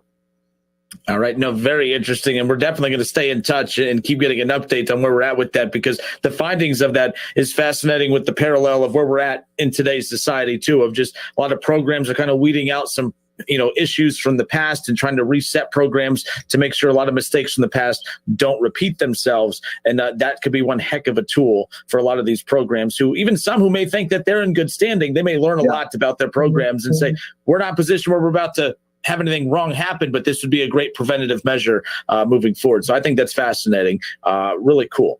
We have ESPN's ESPN college basketball analyst, Mark Adams. Mark, we'll send you out with this, or you send us out with this. We opened up the conversation talking about the possibility of Ohio State, Dayton Flyers, Wright State, UD. These matchups should happen. I mean, take Wright State, UD out. UD and NKU, just an hour separates the two. Cincinnati, Wright State. On a scale of 1 to 10, how confident are you that we will see one of these significant in-state matchups, whether it's Wright State and UD, Ohio State, UD, Cincinnati, Wright State, Cincinnati, UD? On a scale of 1 to 10, how confident are you that we'll at least get to see one of those matchups? Will one of these ADs, as you said, swallow their pride, pick up the phone, and get one of these games to happen one way or another? I think a 5, and I think that a pragmatic coach like John Brannon, Travis Steele, with what they need to do to potentially earn a bid, common sense might prevail there because they're back-to-back 19-win seasons, and they may need a Dayton as a metric builder on their schedule. So I'm going to say a 5, and I know that's straight down the middle. My initial reaction was 0, but I moved it up to 5 because I started thinking about personalities and which coaches were involved. The other thing is Chris Holtman. I mean, they started home and home with Cincinnati. at Cincinnati, at Ohio State. So, Chris is also a pragmatic guy. So I'm hoping that guys like Jack Owen and guys like Coach Nagy and, I'm just really hopeful that Coach Horn down at NKU, that they get an opportunity maybe to even have a home game. I doubt that's going to happen. It'll be sure nice to see these programs get together and play a common sense schedule versus a metrically driven schedule based upon the history of NCAA selection. I just don't think it's practical, and I don't think it's safe in today's environment. How cool was when you saw Chris Mack call out John Calipari on Twitter? There's a lot of talk of that game not happening, and he went out on social media. It was like a WWE promo. I mean, it was like he did this, and it worked. They got the game going. I mean, sometimes coaches got to put it in their hands and let everyone else chat behind the scenes. But I loved seeing that, and I'm sure it was a work. The universities probably worked to collaborated in it. But sometimes I just wish coaches would just grab the bull by the horns and just say, no, we're doing this. That was really cool and refreshing to see. It was just light banter back and forth, and it's going to lead to one of the biggest rivalries in college basketball happening during this time. So really cool. Isn't it fun to see college basketball coaches give us a peek at their personality? Yep. I mean, how good was Chris Mack in that video? I mean, really, really good. Of course, he's got strong ties to Dayton through his wife, by the way. And, the other, John Brannon did something similar where he went right at Xavier and Travis Steele and said, let's play a home and home this year. Why are we only playing one? Let's play two. It'd be double the fun, I mean, so it was really cool to watch Chris Mack and John Brannon. Both of them I know John a little better than Chris over the years, but Chris has always been great to me. And that's the type of thing those are the good things about social media, right? Because we get to see personality. We get to see people be a little bit innovative in their approach. And you're right, Justin, let's make this thing fun. Hell, we got enough bullcrap going on around us. Let's make college basketball fun. And Chris Mack helped us do that. And I'm grateful for that. And I hope we can go through the rest of the season, even in a pandemic. What about the benches? How can our bench differentiate from the other bench to support our team with nobody in the arena? I mean, that's what I'd be talking to my team about. Guys, don't be afraid. Let's have fun. Let's embrace this. We got shut out last year in the NCAA tournament because they didn't have one. Let's celebrate every damn game we play. Absolutely. Mark Adams, ESPN college basketball analyst. Mark, thank you so much for your time. We're looking forward to continuing to catch up with you here in the coming months and following this journey that is going to be an interesting one as we tip off the 2020-2021 college basketball season. Thank you so much for your time. Justin, you're the best. Congratulations on the success in your career. And once we get out of this COVID mess and I stop broadcasting college basketball games from my office here in Springboro, by the way, I signed a new 1-year contract. So you're stuck with me for at least another year. So away we go. I'm starting to get all my stuff. In fact, I'll show you real quick. Here's all my equipment that ESPN just sent me. Here we go. Monitors. I got a tripod. I got all kinds of stuff here. So anyway, we're having fun, and we'll be getting that set up here in the next week or so. Sounds like a plan. Mark, thank you so much. You take care. Thanks, Justin. Great job. It's the Justin Kinner Show with Kev Nash on 1410 ESPN Radio. Cleveland State women's basketball coach Chris Kilsmeyer, COVID survivor. I was fatigued, just like every other basketball coach in March, but didn't think about getting sick. I woke up one night with the worst pains and chills I'd ever experienced. I tested positive for coronavirus and immediately self-quarantined. I got worse and worse and checked into the hospital. Multiple times I said, I don't want to die. We know what works. We know how to fight this, but it's going to take all of us doing the right thing every single day. Sponsored by the Ohio Hospital Association. My husband, Alex Hussey, was hit by an IED in Afghanistan. I was point man on foot patrol, and I stopped on the bomb. Lost my legs and left hand in an explosion. DAV helps veterans of every generation to get the benefits they've earned. To see Alex learning to snow ski, that's life-changing. With the right support, more veterans can reach victories great and small. This has meant so much. Thank you, DAV. Support more victories for veterans. Go to DAV.org. At Shell, we know from the time you get up to the time you wrap up, good night. There's a lot of meetups, eat-ups, and hurry-ups. So come to Shell and get 3 things done at once. Fill up with Shell V-Power Nitro Plus to help keep your engine running like new. Save up with the Fuel Rewards program and never pay full price for gas again. And snack up with in-store rewards to save even more at the pump. Make the most of the stop you need to make with Shell and engines that continuously use Shell V-Power Nitro Plus premium gasoline. See full terms and conditions at fuelrewards.com. O'Reilly. Don't miss See Better, Drive Safer month at O'Reilly Auto Parts with great deals on wiper blades, headlight bulbs, windshield washer fluid, and more. Get a $15 gift card after mail-in rebate with the purchase of select premium wiper blades. Plus, earn double O Rewards points. Get ready for the weather ahead during See Better, Drive Safer month at O'Reilly Auto Parts. O'Reilly Auto Parts. At the Home Depot, get Black Friday pricing now through December on great gift ideas for any doer on your list, like a Ryobi Impact Drill Driver Kit for just $99, was $129. Save on top tools, appliances, the latest in smart home tech, even holiday decor to light up the living room or bring joy to the neighborhood. Black Friday savings, in-store, online, store-wide. Gift giving, improved. From the Home Depot, how doers get more done. U.S. only while supplies last. See store for details. Making Moves is brought to you by LinkedIn Jobs. After falling to the Los Angeles Lakers in the 1982 NBA Finals, the 76ers needed to find the right player to build the ultimate winning team.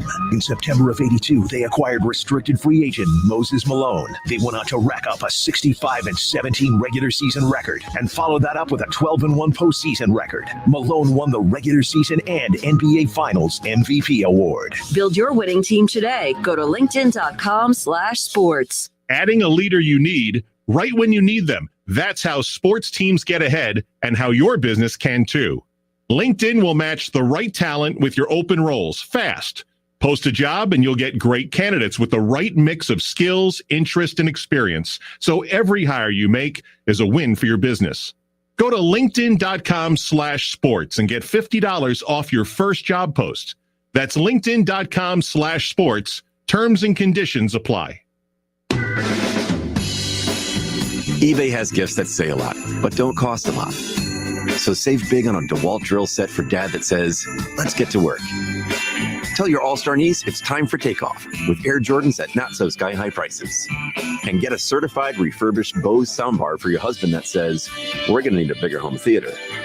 Say a lot, save a lot on gifts from eBay for those who mean a lot. What are real people saying about Skechers Arch Fit footwear? Joe from Hilton Head says, I need arch support, and these shoes have it. Joe, Skechers Arch Fit don't just have arch support, they have podiatrist certified arch support that was developed with over 20 years of data. Next, Pete from New York writes, great for walking. I stand a lot of work, and the Arch Fit keeps me comfortable. My feet don't feel tired at the end of the day. Okay, Pete gets it. He's walking, working, just living in Skechers Arch Fit. These shoes are great for virtually everybody. Find podiatrist certified Skechers Arch Fit at a Skechers store, Skechers.com, or wherever stylish footwear is sold.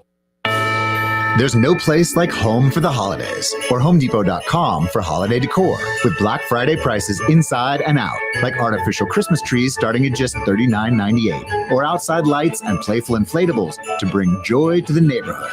Order online, and you'll even get free delivery. Holiday decorating improved with a wide assortment of holiday decor from HomeDepot.com. How doers get more done. Free standard shipping on most online orders over $45. Some exclusions apply while supplies last. Napa know-how. At Napa, you can get 20% off 3 or more items with the $4.99 Napa tool bag. Yep, 20% off power tools, 20% off wipers, 20% off oil, and more. It's a whole bag of tricks. Well, actually, it's one trick over and over again, but it's a good one, saving you 20% on 3 or more items. Quality parts, helpful people. That's Napa know-how. Napa know-how. At participating locations, exclusions apply. May not be combined with other offers. Offer ends 11/30/20. Hey, here to tell you about my friends at Cordell Transportation, now hiring Class A CDL drivers for new Home Daily dedicated lanes. That's right, Home Daily, earn up to $1,620 per week. A $2,000 sign-on bonus, medical, dental, vision, company-paid life insurance, outstanding new equipment, and no-touch freight. Call Cody, 937-277-7271, or apply at CordellTransportation.com. Driven to succeed. If you're driving less, you could be saving more on car insurance. Save money with pay-per-mile insurance from Allstate. Call a local Allstate agent and get a quote. NFL fans, the season is finally here. Get your picks submitted at wingam.com. Click on contest and enter the Pro Football Challenge. Weekly winners will win $20 in Frickers Fun Bucks. Get to wingam.com and get your NFL picks submitted now. Touchdown! Incredible! good luck. On Twitter, make sure to give us a follow. Search 1410 Kinner for Justin Kinner on Twitter. That's 1410 KINNER. And ESPN Dayton for the station Twitter handle. All right, and we are back. It's the Justin Kinner Show live here on Dayton's ESPN radio station, 1410 Wing AM. Thank you to ESPN's Mark Adams. Appreciate him taking time.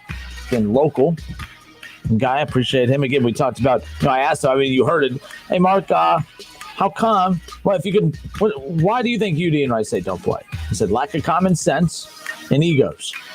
And let's be clear. One half of those two schools attempts to play the other one. So that means there's only one team that has lack of common sense and an ego. So there's that. And then, you got Ron Moreland. Again, it's continuing to pile on. You can't talk UD Wright State without UD having to prove why they get on people's nerves whenever they do the bully thing. Ron Moreland says, I agree with you, but like Coach Nagy said, someone might have something to lose, but the other team up. What? How about if we get Wright State versus Central State in all capital letters? See, this is how dumb people like to act. That's not even on the same level. Why do people do that? What does that have to do with anything? Mm-hmm. What does Wright State in an exhibition game playing Central State have to do with absolutely anything? Please tell me. Yeah, are they asking for Wright State to play Central State? And then if they put them on an exhibition game or whatever, then they get made fun of. Oh, Wright State is Central State tonight. Oh, then they get made fun of for that. See, these people are unbelievable. They're unbelievable, So it is what it is. Where's the other one? Shaw says Ohio State and UD should play. UD and Ohio State should play. UC and UD should play. And Xavier and UD should play. All those teams should play each other for a trophy or something. That would be cool. That's fine. Yes. But last year is going to really put a wrinkle in this argument because last year UD was not just a good team. They were a great team, number 3 team in the country, would have been a number 1 seed in the NCAA tournament. It would have been unbelievable. But before last year, there's a reason that Ohio State looks down on UD. Cincinnati and Xavier scoff at UD. And that's because they look at UD the way UD looks at Wright State. You take out last year's run for the Dayton Flyers, it's not like they've dominated the A-10. They had gone a few years in a row without even making the NCAA tournament or being ranked in the top 25. And I know the transition period from, Archie to Anthony Grant. But if you look at, Cincinnati used to be in the Big East. They regularly are a top 25 NCAA tournament team. They're one of the top programs in the country every year. Xavier, same thing. They got themselves out of the A-10. They dominate, and they've been pushing for top seeds for years now in the NCAA tournament before Chris Mack left. And Ohio State's Ohio State.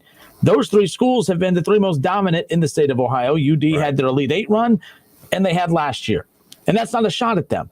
But UD fans do this where they try to create this separation of, well, we're going to push you guys over here, and we're going to create our cool kids club over here, but you're kind of hanging in the middle there. You need to start piling on some of those years before you put yourself in that Ohio State conversation. That's a good point. That's probably right. More they're in the middle. You know what I'm saying? Yeah, they're above Wright State. Yeah, Wright State is not UD. I will never say that. Never have. Upper echelon, and then there's UD, and pick whoever's hot for 2 or 3 years from the MAC. They're in the middle. And then there's Wright State. And there's nothing wrong with that. Mm-hmm. But all we're saying is it's stupid for them not to play and they're 12 miles apart. And especially this year when you're, quote unquote, looking for games. Well, you can dial up a game whenever you want because they're 12 miles apart. Oh, they don't even have to dial them up. They just need to answer the phone. Hit them up on Twitter. Answer the phone. That's all. Give them a text. Shoot them a text. Say, hey, man, what's up? What you doing? What's up? Whatever. All right. It is what it is. We'll talk more college basketball coming up in hour number 3 with Sully from Talking Out Loud coming up here just around the corner. Don't forget that. All right. So Bobby Carpenter, we're going to transition now over to what we talked a lot about yesterday with, of course, Ohio State and the Maryland game being canceled. We're going to get into our NFL Week 10 picks coming up. The Masters is going on. We'll get into that to get an update on Tiger. By the way, can you believe, because the Masters was pushed back. I was like, I feel like that was so long ago, the last Masters or whatever. Of course, Tiger winning that one, which was unbelievable. That was still cool. That's still one of my favorite sports memories in recent history was that. Because you saw, literally, you saw a fan base that had kind of disappeared from golf for a while. All of a sudden, you could just tell, the whole country was just gravitating towards their TVs and their phones. If I could turn back the hands of time. That's what he did that day. Fans that had left the sport, you could feel the gravitational pull from around the world as they all started, going back to their phones, going back to their TVs, watching Tiger win the Masters last time. It was just one of those nostalgic moments. It was unbelievable. And we'll give you an update on the leaderboard and everything coming up here in just a little bit. But so Maryland and Ohio State canceled. One thing that really I didn't even pay attention to yesterday was the details behind the scenes of, the threshold for how many positives it takes to have a game canceled. Let's be clear. 8 players tested positive for Maryland, or at least 8 tested positive. I believe it's players, or it's just 8 total between personnel and players. That's not that like they still do not reach the threshold, the proper threshold to cancel a game. Technically, Maryland pulled the plug on a game that they technically should not have been pulling the plug on. Bobby Carpenter tweets out, because he's frustrated. Kyle Rowland covers Ohio State, says if Ohio State was allowed to play a non-conference game this weekend, Ryan Day said that they would. Of course, the Ryan Day coaches show from earlier this afternoon was asked about whether or not, let's say that the rules had allowed Ohio State to pick up a non-conference game technically this Saturday. Would they have done it? Of course, a lot of people are frustrated because they believe, hey, this would have been the perfect storm, the kind of a cool perfect storm to have Ohio State and Ohio State. So I got UD on my mind. Sorry, Ohio State and Alabama. Yeah, who both had their games canceled this week due to the coronavirus. How cool would that have been just to see those two teams pick up the phone and say, hey, remember that game we have scheduled for 2028 or 2026, whatever the hell year it is, a decade from now? Yeah, let's fast forward that baby up. Imagine that. Imagine how cool that would have been. Ryan Day versus Nick Saban, number 1 versus number 3, Alabama versus Ohio State. I still doubt it would happen. See, it's easy to do this. It's easy to do the whole, well, if we could, we would, but we can't. So it's easy to say that if you're Ryan Day and the Buckeyes. But I do believe Ryan Day and the Buckeyes probably would have looked to put another game on the schedule. They want to be out there. They want to play. Justin Fields wants to be out there. He wants to keep building upon that Heisman, that Heisman season he's trying to build. They want to keep the wins coming in. They want to keep, ahead of everything. They want to keep the reps. They need reps to be ready for when they really need those reps and really need to be fine-tuned offense and defense. So the coaches are looking for reps for their players, and them missing a game is going to hurt them, to be perfectly honest. No, so Bobby Carpenter goes on to tweet, and he's frustrated that this game was not called a forfeit. Speaking of forfeits, like yesterday, he says that so teams can unilaterally decide to cancel even though they haven't hit the Big Ten's threshold for positive tests, but schools impacted can't schedule other games. So if Maryland canceled this game without meeting the Big Ten's threshold of positive tests to warrant pulling or canceling a game, shouldn't that just be a forfeit? Shouldn't that just be a W for Ohio State? I'm not doing this little homer approach where Ohio State should get a W. I'm not trying to look at it that way, but it makes sense. Yeah, I kind of agree with that. If it's not like some games have been canceled, like if you go back to, I think it was the Florida and LSU game where they didn't have enough, like they fell below the certain percentage of scholarship players to play that weekend. That's why they didn't play. That's not what happened here. We only had 8 total positives, maybe more because, again, that report was from earlier this morning. Maybe something shit, but this tweet comes from Bobby Carpenter just at 4:30 earlier this afternoon, so just a little bit ago, so literally less than 15 minutes ago. So teams can unilaterally decide to cancel even though they haven't hit that Big Ten thresholds for positive tests, but schools impacted can't schedule other games. So why can Maryland just make up their own rules and cancel a game and that, Ohio State should get that W. I truly believe. I did it at first. I rolled my eyes and I'm like, oh, what are we doing now? I actually agree with this take. If Maryland did not have enough positive tests to warrant canceling the game, I mean, sure, you're going to be without starters, but that's just unfortunately how it is. Sure, Maryland, even fully staffed, is significantly worse than Ohio State. Sure, Ohio State versus Maryland is pretty a dangerous game because of the gap in talent. Minus 8 players probably could be pretty dangerous if you're a Maryland program. But again, that's part of this. Ohio State should be rewarded the win. They should get the W. It should not come down to Ohio State missing another game and then having to worry about maybe Indiana going undefeated and potentially leapfrogging Ohio State on that side of the Big Ten Conference to get to the Big Ten championship game, ultimately keeping Ohio State out of the college football playoff. That would be crazy. Now, that hasn't happened yet. That scenario hasn't presented itself yet. But if you're the Big Ten and you are Kevin Warren, you better be hoping that that's not going to be an opportunity that presents itself, because you won't be able to talk yourself out of that one. I get it. I get where you both are coming from, but my question would be to Maryland, or a question in the Big Ten, is they're reporting 8 players over the last 7 days.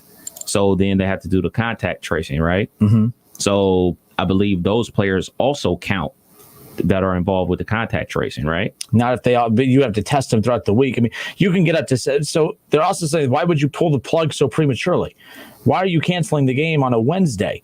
Like, they should have had a couple more days of prep to be able to still get tested and stuff. Yeah.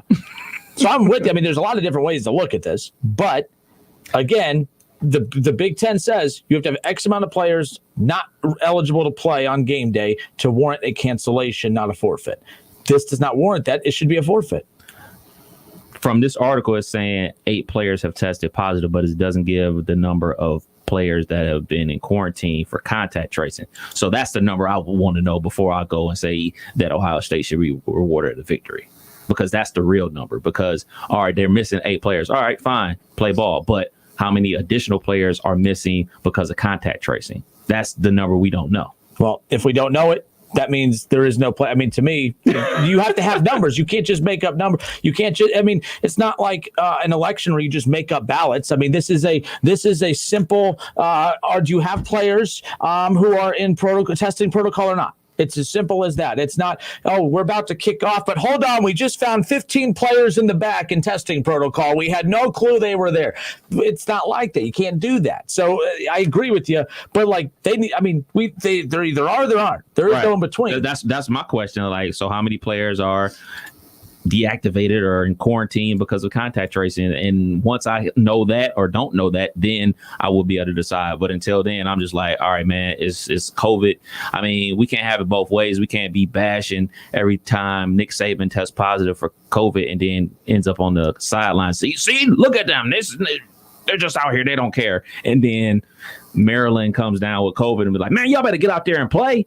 Like, I don't think we can have it both ways. Fair. I don't think we can be saying you can't coach and then, no, y'all got to play because we want to see our team play. I don't think we can have it both ways. And to be fair, Ohio State, I think, is a smart enough program that they've thought about that already, and that would have been a flag that they were waving already, saying, hey, hold up, that's a forfeit. I think that they probably know more about the behind-the-scenes issues going on with Maryland than we've been privy to. So I'll probably lean towards Ohio State's done their homework and they know what they're doing. I would imagine so. But I would hope so, at least. But if not, they do need to be waving that flag, saying, "Hold up! This is a forfeit." Like, they can't just cancel it because they just didn't. They felt like, oh man, we have 8 guys out. We just don't even want to play Ohio State now. They can't just pull the plug on that. But if that meets the threshold of the Big Ten's policy on positive tests, then more power to you.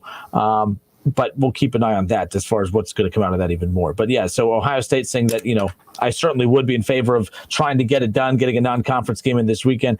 Doug Tobey says the Big Ten all agreed to only play conference games. Yeah. I mean, they only agreed to a conference-only season, which is basically saying what you're saying. But again, there's always wiggle room for interpretation. They're saying, hey, we're not going to have a non-conference portion of the schedule this year. We're just going to go into it's all how you word it. We're going to wipe out our non-conference games and just go straight into Big Ten play only. Well, when these things happen, you should have a little wiggle room to make up games. But they already set the precedent with Nebraska. Well, who the hell cares about Nebraska? We're talking about the Buckeyes. If you're Kevin Ward, what did we talk about with Wright State and UD earlier? Remember, there's a business. Is this a game or is this a business? Remember, we were asked about that. Is it a game or is it a business? It's a business too. So the business side of it is it's a game that turned into a business. Yeah. So the business part of it, to me, says let them go out and play. But you know what? I would hate to have Ohio State go put some crap team on the schedule, as opposed to the great Maryland team that they were going to play. You were nervous about no, I wanted to see. I wasn't nervous. You were nervous. Oh, I don't get nervous. I get excited to see other teams in the Big Ten play at a level that makes me feel like I'm watching a good football game. You were scared. No. You wasn't big scared? You wasn't a little scared? No, not even a little bit. Young Tula. Charles Taggart says these missed games are going to cost Fields a shot at the Heisman. I agree. I mean, I think it's going to impact it, but I know this sounds bad. I don't care about Heisman. I don't care about his Heisman. Ask you that. I don't care. To ask you that. Like, I really don't care. I mean, Charles, I agree with you. It is. But you should be more concerned about the Buckeyes' playoff chances with missing games versus Justin Fields winning a Heisman. Because if Justin Fields wins a Heisman and Ohio State's not in the playoff, I don't give a rip about Justin Fields' Heisman because it means nothing. Yeah. I don't know. Once a bulldog, always a bulldog. Right? Isn't that the rules we play by? Isn't that the rules we play by? I mean, mean, should Georgia throw a celebration for when Justin Fields wins his Heisman, like the Buckeyes did for Trevor or for us? Damn, I'm all over the place. All these different sports. I'm going to say Trevor Bauer. About to talk about the Cy Young. By the way, the Indians swept the Cy Young. Yes, we did. I'm taking credit for it. No, Charles, you're right. I think that is going to be a concern, but Charles, maybe not. All this does is even up the playing field between him and Trevor Lawrence. Trevor Lawrence has played 2 less games now in the season, but of course, he also is going to have 3 to 4 games on top of Justin Fields, so that he's going to have that going for him too. I think that if everything goes Sunshine's way, he'll have 1 more game. So and then he's missed 2. And then in the head-to-head, when Sunshine comes out on top, takes that L,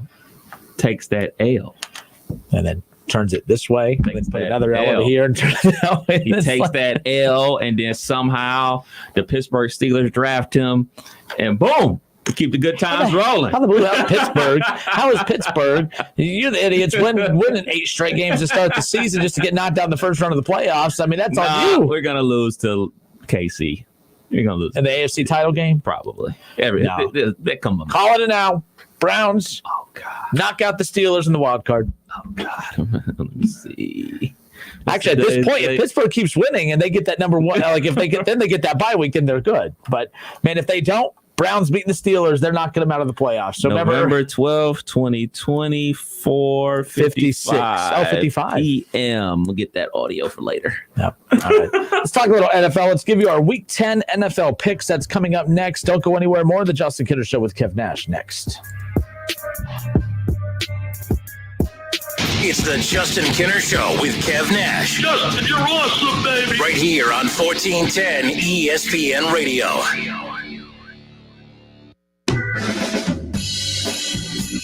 With gifts from eBay, you don't have to spend a lot to say a lot.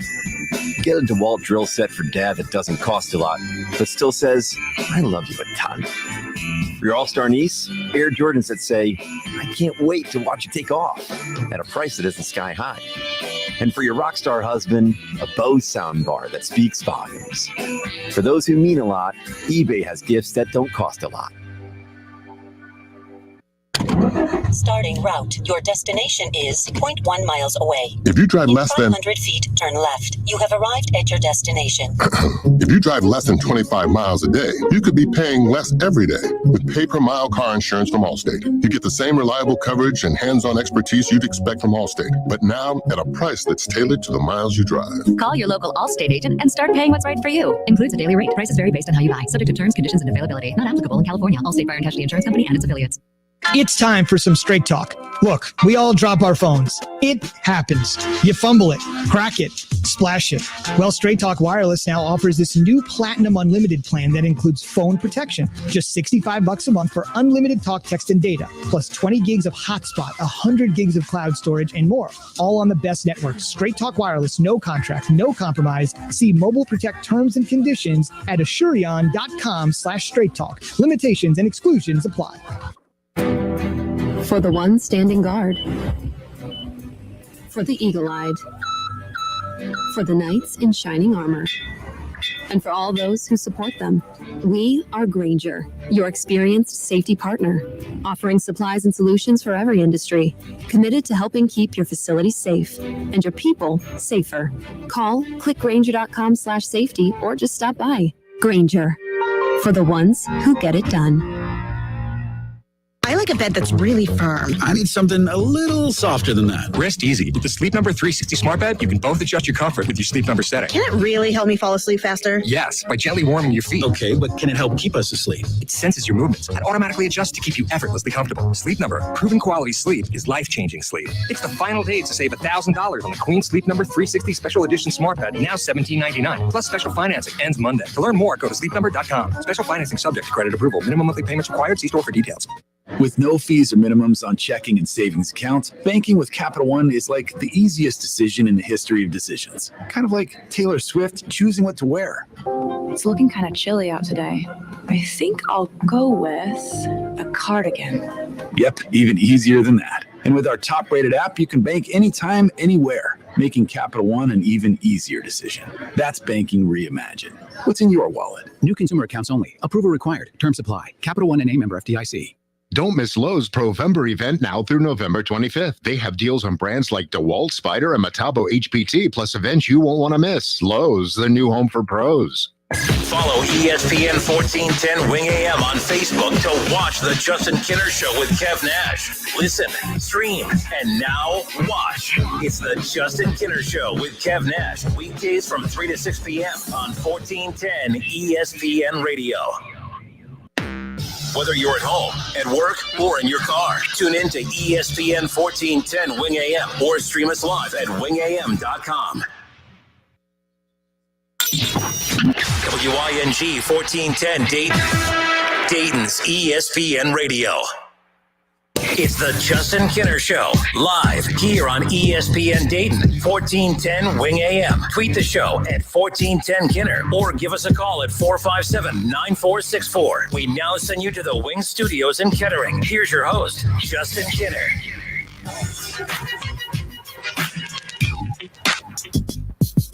All right, everybody, we welcome you back. It's the Justin Kinner Show live here on Dayton's ESPN radio station, 1410 Wing AM. Kev just shot me this tweet from Brett McMurphy. Everybody's favorite guy on Twitter, right? He says check that Facebook, right? Twitter too. He says that it's actually an interesting tweet when you look at everything that's going on in the world right now, big picture involving COVID. There have been 55 postponed/canceled games involving 64 FBS teams. Number of teams impacted by league. Conference USA, 12 of the 13 teams have been impacted. I don't know if that just means from positive test or teams who haven't had positive tests but have had games impacted because of opponents' positive tests. Yeah, I think it's that. Yeah, I think that would make sense. So the SEC, 10 of their 14 teams have been impacted by COVID one way or another, whether it's testing positive or having a game canceled due to an opponent, having an outbreak. The American, 9 of the 11 schools. Has Cincinnati had a game canceled? I think they have. So they're one of those 9. The Sun Belt, 8 of 10. The ACC, 7 of the 15 teams. The Big Ten, 5 of the 14. So Ohio State's now one of those 5. Who is it? So Ohio State, Maryland, Wisconsin, Maryland, Nebraska, and who are we forgetting? Oh, it's going to drive me nuts. Damn it, it's hurting. My head hurts. I can't think. Purdue. Who? Purdue. Purdue? Purdue? I'm almost positive Purdue. Pac-12, 4 of 12 teams. And they just kicked off last week. Yeah, no kidding. That's insane. You're right. That was their week 1. Right. The MWC, 4 of the 12 teams have been impacted by COVID in one way or another. Big 12, 3 of the 10 teams. And the MAC, 0 of 12. Action, baby. Did you see the game last night? No, because it's the MAC. You missed it. What happened? I believe it was, you're so foul. I believe it was Western Michigan. They were down 10. They scored a touchdown on a QB sneak. The kicker misses the extra point. They recover the onside kick. They hit a guy across the middle for like a 30-yard gain, so they're like down to the 10. They do an old school Dan Marino fake spike and throw it to the end zone for a touchdown to win the game. But the bad part was he was literally uncovered.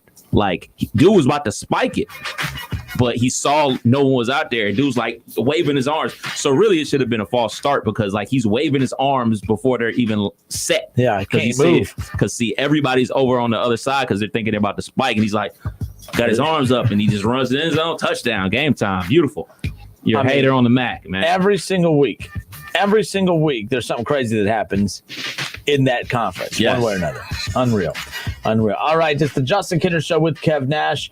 Let's get into it, shall we? We had the Browns and the Bengals off last week. Bye week. Week 10 kicks off this week. Actually, Week 10 kicked off last night. Whatever. Thursday Night Football tonight, whatever it is. Indeed. Week 10 NFL picks. Let's go down the list again. The last week, I wasn't as passionate about last week's picks because my Browns weren't playing.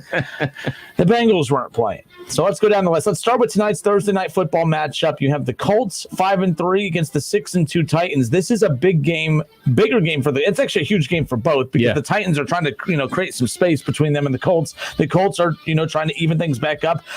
And honestly, with the win over the Titans, have they played one another yet? No, this would be the first time they've played this year. First time, yep. So this would actually put the Colts in first place in that division. And then all of a sudden, that win that looks so good for the Bengals doesn't look so hot anymore. I'm going with Tennessee, man. Rolling with the Titans, man. Everything I've seen from Phillip Rivers, The last couple years with San Diego / LA Chargers wasn't good. This year, he's had a couple good moments. But nah, they're going down. Tennessee Titans win this game. Colts are a 1-point favorite, which I found that interesting tonight. By the way, we're giving you our Week 10 NFL picks, and it's our Pickem Pro Football Pickem Challenge presented by Frickers. Head to wingam.com, click on contest at the top of the page, click on the NFL Pro Pickem Challenge, submit your Week 10 picks. It doesn't matter if you have not participated in previous weeks. $25 in Frickers bucks awarded to the weekly round winners. Even if you have not participated in weeks past, you could win any given week if you get the most picks correct. So we're going down our picks now. We're submitting our picks. Highly suggest you do the same. Colts, Titans. I'm picking the Colts. I don't think the Titans are that good. I don't think the Bengals win over the Titans was that impressive after they lose to the Colts tonight. Who, by the way, the Browns beat the Colts. So there you go. I'm confused. Don't be. Actually, the Browns have the Titans here coming up around the corner.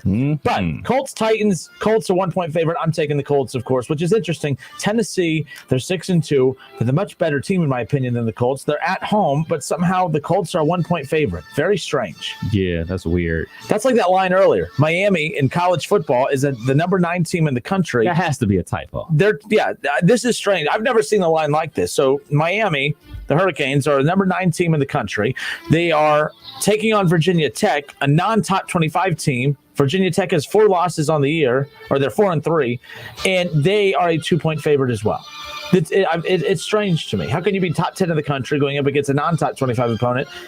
I'm assuming there's no significant injuries or players out due to COVID, so it's just a very weird line. I was going to say that in a COVID year where this isn't going to be a place where the fans have been crazy at a night game and everything like that. The crowds are pretty mundane, you know what I'm saying? So the crowds don't really have a big impact on the game. So I'm very surprised at that line. All right, up next, Washington and the Lions. No line on this one. It's supposed to be a 1 o'clock kickoff. The Lions are 3-5, Washington 2-6, a snooze fest. Put it that way. The Lions have played much better. Yeah. You were calling for Patricia's job to start the season. Still am. Well, since you started calling for his job, they've been a lot better. They're 3-5. I predict they'll be 4-5 after their win at home over Washington coming up. This isn't going to be a fun one to watch. I think the Lions come away with this one. I'm going to go with Washington. I'm going with Lions. Yeah, I just thought about how bad Alex Smith played last week as he came in as the backup for Kyle Allen. So, yeah, I'm going to go with the Lions. Why not? Jaguars, Packers. Packers 6-2, Jaguars 1-7. Green Bay a 13.5-point favorite at home at Lambeau. Temperature calls for 48 degrees and rain, which isn't bad for mid-November at this point. Not bad at all. I am going to. This is an easy one. It's stupid that I'm even wasting more than 5 seconds on this. The Packers. Packers, and they cover. All right, moving on to the next one. I mean, the battle of the bads right here. The Giants, 2-7, 1-3 at home, welcoming in the 3-4-1. Can't believe they tied with the Bengals Eagles. Philly is a 3.5-point favorite on the road at the Giants. I'm picking Philly right now, just because right now of all the teams in that horrid division, they've been the only team that has shown a little bit of life. I mean, Daniel Jones and the Giants have had spurts during games where they look to kind of get some things going here and there, but they're not a good football team. The Eagles have enough weapons to be dangerous. I'm picking the Eagles in this one on the road. I'm going to go with the G-Man. I mean, simply because Carson Wentz is a turnover machine. He turned the ball over 4 times versus... So it was Daniel Jones, though. Touche. That's a good point. I'm going to just go with the Giants just because that division is so trash. What else could happen? No kidding. I'm picking the Eagles as far as that goes. The Buccaneers 6-3 on the season. Oh yeah, not the backtrack, but Philly, like you said, is 3-4-1, and everybody else has 2 wins. So technically, everybody is still available to win that conference. So yeah, I'm gonna go with the Giants. Yeah, because I think with how bad that division is, if the Eagles create any kind of space between them, I don't think. I mean, it's not because the Eagles are that good. It's just because they are the best of that group, which doesn't really say a whole hell of a lot, right? Considering everything that we've seen. And one of them going to get a home playoff game too. I saw the playoff picture the other day that they would host. They're the only, like everyone else has at least 6 wins, and the Eagles are at 3-4-1, getting set to host an NFC home playoff game. Unreal. Buccaneers 6-3. They got embarrassed last week against the Saints. Adam Troutman. Ron. I know. What's going on, Ron? But Dayton Flyers' Adam Troutman had his very first career touchdown catch, of course, on a connecting end from Drew Brees against the Buccaneers. I mean, that's pretty cool. Like, his very first touchdown ever came against this historic Buccaneers team. At least they'll be, regardless of how they finish the season, we're always going to remember this Bucs team for how it was constructed, mainly because, of course, Tom Brady leaving the Patriots and heading to Tampa. But how cool was that? But Tampa, a 5.5-point favorite. They are the favorites in this matchup with the 3-6 Panthers. Panthers looked like they had a shot last week to pull off the upset. They moved the ball well at times. I don't know how. I don't know how the Buccaneers' mindset's going to be after getting blown out the way they did. I have a hard time predicting that they would play bad 2 weeks in a row. I'm rolling with the Buccaneers in a close one, but the Panthers have a lot of fight in them. Yes, they do. Teddy Two Gloves really puts everything out there on the line for his team and everything like that. Just wasn't enough to get over the champs last week. I predict the same type of effort from the Panthers, but the Bucs still win the game. All right, on to the next one again. So, yeah, I'm picking the Bucs. Raiders, Broncos. Gentlemen, I'm going to tell you now, my Raiders are beating the Broncos. The Las Vegas Raiders are 4.5-point favorites over the Broncos. Who was that? Jerry, if you're listening, I'm not picking your Raiders. I'm picking the Broncos. The Broncos are 3-5. The Raiders 5-3. Las Vegas a 4.5-point favorite. I'm picking the Broncos. You're so spiteful. You're so spiteful. I'm not spiteful. I just know my NFL. I'm telling you right now, you're going to feel really dumb when the Broncos beat the Raiders coming up on Sunday. Raiders. That's your pick? Raiders. All right, you're rolling with the Raiders. Here we go. The matchup I've been waiting for. The battle of the two best rookie quarterbacks in the National Football League.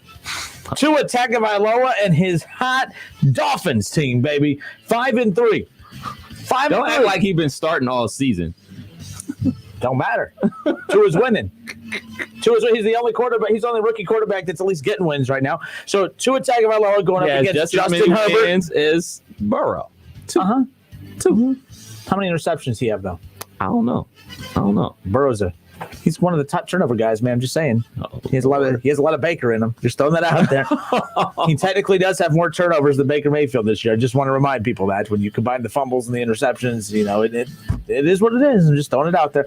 No, I'm actually really pumped for this matchup. Justin Herbert against Tua Tagovailoa. The Dolphins are 5-3. The Chargers 2-6. The Dolphins, what was supposed to be a feeling out year of just kind of getting to know Tua, getting to know, this roster just kind of, you're supposed to be better than last. Not only are they better than last year, well, they're right there in the mix of things to potentially win this division. They're a game behind the Buffalo Bills in the AFC East. The Buffalo Bills 7-2, the Dolphins 5-3, and it looks like New England, despite barely getting a win over the Jets over the weekend, this isn't their division anymore, at least not for this season. It's coming down between the Bills and the Dolphins. I don't know how much fight the Dolphins have left in them for the back half of this season. But you could also say the same thing about the Bills. I don't think we truly know who the Bills are. We know what they're capable of. We've seen more positive spurts than bad. But I'm picking the Dolphins in this matchup against the Chargers. I think Tua gets the best of Justin Herbert, and I think Justin Herbert's numbers will be better than Tua's. But Tua plays on the better team. The Dolphins are just more well-rounded on both sides of the ball. I don't think they're one of the top teams in the NFL, but they're 5-3. All you got to do is win. The whole purpose of playing is to win games. You play to win the game. Dolphins 5-3. I think they'll be 6-3 after they beat the Chargers on Sunday. The Dolphins are a 2-point favorite in this one. For sure, I'm going with the Dolphins as well. And one of the main reasons I'm going with the Dolphins is because of that defense. Former Ohio State Buckeye Jerome Baker is an animal in the NFL. He is one of the fastest linebackers I've ever seen in the NFL. He's running sideline to sideline, causing turnovers. Their secondary is pretty solid as well. So I'm going with the Dolphins simply because that defense is real. All right, on to the next one. Again, if you're just tuning in, it's the Justin Kinner Show with Kev Nash, and we're giving you our Week 10 NFL picks. Head to wingam.com. Submit your Week 10 NFL picks. Again, it's the NFL Pro Football Pickem Challenge presented by Frickers. $25 in Frickers bucks rewarded to the weekly round winners. Don't forget, Week 10 technically kicks off tonight. You have the Colts and the Titans. The 49ers and the Saints. 6-2 Saints at home, welcoming in the 4-5 49ers. Of course, Adam Troutman, Saints, former Dayton Flyer. The Saints are a 9.5-point favorite. I'm going to ask you, who wins this one, and do we see the second touchdown of Adam Troutman's career this week against the Niners. We would love to see that. I'm going to say no on the touchdown, but definitely Saints win this football game. And you just hate UD. You No, I do not. You're No, a I do hater. not. Don't worry, UD. I got your back. Had many a good times hanging out at UD back in my college days. Shouts out to never mind. Going with the Saints to win this game.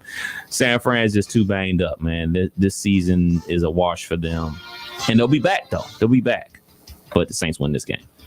All right, and on to the next. Yeah, I'm picking the Saints too, and this is the Niners team. This just isn't last year's Niners team. Injuries have decimated this team. A lot of their top defensive players are missing some key weapons on the offensive side. They're without their quarterback, and they're still 4-5, and they're competitive in a lot of games. I just don't see them winning this game against the Saints, especially being on the road. Up next, the Ravens and the Patriots. The Ravens are 6-2.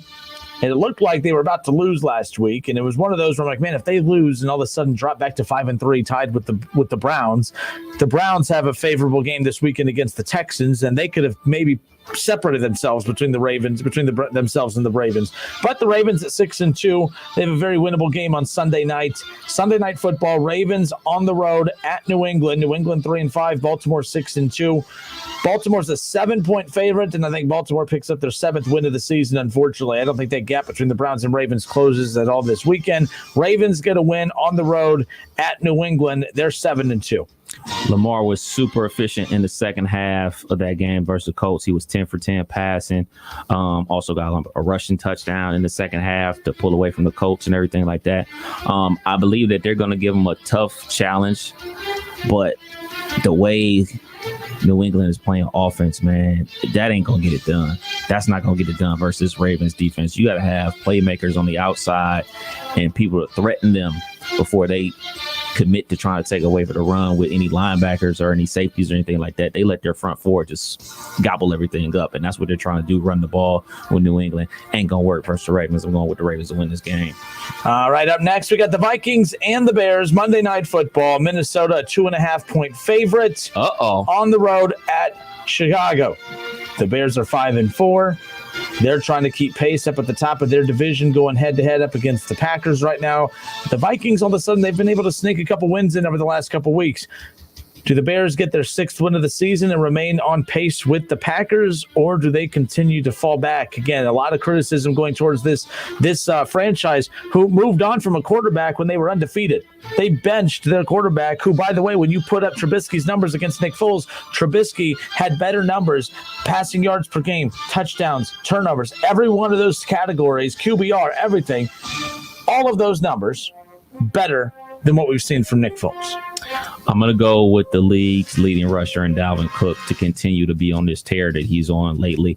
I think that Minnesota is going to kick themselves because they're going to miss the playoffs. They're going to kick themselves about the first game of the season, first Green Bay, when they didn't feed Dalvin Cook. They're going to kick themselves against the Titans where they didn't feed Dalvin Cook. They've been winning ball games because they started feeding Dalvin Cook the ball through the air, through the running game. They're going to kick themselves because they're going to be one game short of missing the playoffs because they're going to win this game. All right, on to the next one, too. By the way, and speaking of, the Bears, and not speaking of the Bears, I started to go back to the Patriots. And we talked about the Jets a little bit ago, too, against that game they had against the Jets. And you had, of course, my favorite quarterback, Joe Flacco, one of those overrated quarterbacks in the history of the NFL, although he does have a Super Bowl. But who did he just pass on the all-time passing list in the NFL? I don't know. He just moved up, significantly. Who? Joe Flacco did. I mean, who did he pass? I have That's no what idea. I'm trying to. I know. I just read it a little bit ago, and it just popped off my screen. But this is what I'm telling you right now. Everyone out there says Joe Burrow is so great. Look at all the passing yards he has. I don't care about his passing yards. Passing yards, that doesn't matter. Joe Flacco, look at all the passing yards he has. No one's lining up to get Joe Flacco. Just saying. Just saying. Don't turn the ball over. QBR. All that stuff. It matters. It matters. I'm just saying it matters. It matters. Browns 5-3. Bengals Steelers. There's where did the line go on this? The line disappeared. It's driving. I'm not talking about the Bengals. I'm talking about the betting line, folks. Talk about the betting line. The betting line. The Bengals Steelers. The last I checked, it was like 6.5 or 7.5. The no line, at least on the ESPN website. But the Steelers are 8-0. Bengals 2-5-1. We had a good chat earlier in the week about the confidence level of Bengals fans feeling like this is a week that they could get an upset over the Pittsburgh Steelers. Mikey called into the show earlier. I said that this game is going to be decided decided on the very first drive of the game. Mm-hmm. And what I mean by that is I don't need Cincinnati to score on the opening drive. It would be nice for them to score on the opening drive, but they don't need to score on the opening drive. They need to, convert on a couple third downs. Maybe not even get to third down. Just keep moving the ball down the field. They need to convert on third down, keep the offense out on the field at times, keep Joe Burrow upright. If they look just somewhat competitive against the Steelers defense with that offensive line, that would mean back-to-back games where they keep Joe Burrow upright, and this one would be a lot more meaningful than their win over the Titans just by not even beating the Steelers. Being able to compete with the Steelers would be more of a win for Cincinnati than actually beating the Titans, mainly because the one thing we've been really ripping Cincinnati is about that offensive line, and if they keep Joe Burrow upright against the Steelers defense, to me, that is showing progression at the most important position for the Bengals outside of quarterback, and that's that offensive line. If they can protect Joe Burrow against the Steelers, that means to me that they're taking that step in the right direction, and you're starting to see some improvement on that offensive line. It's one thing to protect him against the Titans, but if you could do it against Pittsburgh, and I don't mean keeping him from being touched all night, he's going to get sacked. But if you can keep it at that 2 to 3 range and not the 5, 6, and 7 range, to me, that's a win in itself. Forget the score, Kev. If you could protect Joe Burrow, if Joe Burrow could finish the night with being sacked under 3 times, I'll in my win category, I'll give a win to the Bengals. I will always add a win. No matter what their record is, I will always give them an extra win. If they can keep Joe Burrow from getting sacked at least 3 times, right, or 3 times or less, that's a win. I don't care about the score. You're saying it's going to be 5. Yes. They're going to sack Joe 5 times, and Steelers are going to win. 5 times. Well, I agree with you that the Steelers are going to win. But this is just one of those where for weeks now I've been saying, man, he's been hit so many freaking times and he hasn't even played an elite pass rushing defense yet. When he played the Ravens, he got destroyed. When he played the Browns, the first go-round, really not the second one, but the first go-round, Myles Garrett had his way with Joe Burrow. Mm-hmm. So not his way with Joe Burrow, the offensive tackle that was trying which ultimately got to Joe Burrow and spun him around like a rag doll. Don't try to protect Joe Burrow. He didn't have his way with him. You're doing it. Yes, he did. He got past that paper-thin offensive line and had his way with Joe Burrow, flung him to the ground how many times? Well, the matchup is the offensive tackle and the defensive end. It's supposed to be, but when the offensive line is non-existent, it then becomes between the defensive pass rusher and the quarterback. So I agree with you, but that matchup is non-existent, at least the first time. So will there be a matchup at all against the Steelers? To me, I don't care about the score. If Joe Burrow gets sacked 3 times or less, that's a win, in my opinion, against the Steelers pass rush. So we shall see. Get him, boys. Get him. We'll see. You're so mean. Don't worry, Bengals fans. I got your back. Whoa. I got your back. Kevin is just a hater. He's a Steelers fan. What can I say? All right, Texans, Browns, Cleveland, a 3-point favorite. Taking a look, of course, at the injury report today. Kareem Hunt's back out on the field. He's been back out on the field all week. Baker Mayfield was cleared to return yesterday. Jarvis is back out on the field and ready to go, and they're fully healthy. They got Teller. All right, they got their offensive line back. They got all their weapons outside of OBJ. That defense is suspect even when healthy. I'm not big on and sold on that defense, but I'm a fan of this team when they're completely healthy. Having Nick Chubb back is going to be huge. Mm-hmm. That's a bigger deal for Baker Mayfield than having OBJ. Getting Nick Chubb back is going to be ginormous for this offense moving forward. I still don't think we're going to see the Baker that we saw against the Cincinnati Bengals, but if we could start going back to that, close to 200-plus yard range, a couple touchdowns here and there, and then having your run game produce 120-plus yards a game, that's their bread and butter. I don't think it's good enough to win a Super Bowl, but it's good enough to win you your 10, 11 games to get you to the playoffs, and that's where I think they're going. I picked the Browns over the Texans. Browns are going to win this game, but I will make a prediction. If the Browns don't win this game, they won't make the playoffs. I agree with you on, because the Texans aren't good. The Texans aren't good. They've mentally checked out. You already have your best player in Watt saying, hey, I don't want to be here for rebuilding. Basically signaling to the front office that, hey, but that's already when you already have guys mentally thinking about the future. They're not thinking about the immediate future. They're thinking big picture.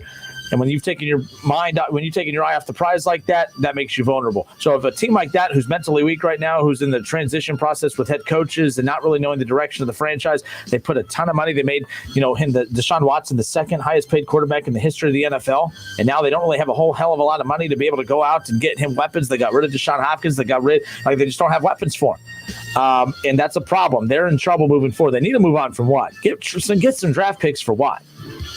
I mean, they got to be able to find a way to get something for because right now, and I still have said this before, Deshaun Watson is the second highest paid quarterback in the history of the NFL. It's a crazy scenario where I don't even think he's the face of his franchise. When you think of the Texans, you think of what? You don't think of the second highest paid quarterback in the history of the NFL. When you think of the Chiefs, you think of Patrick Mahomes.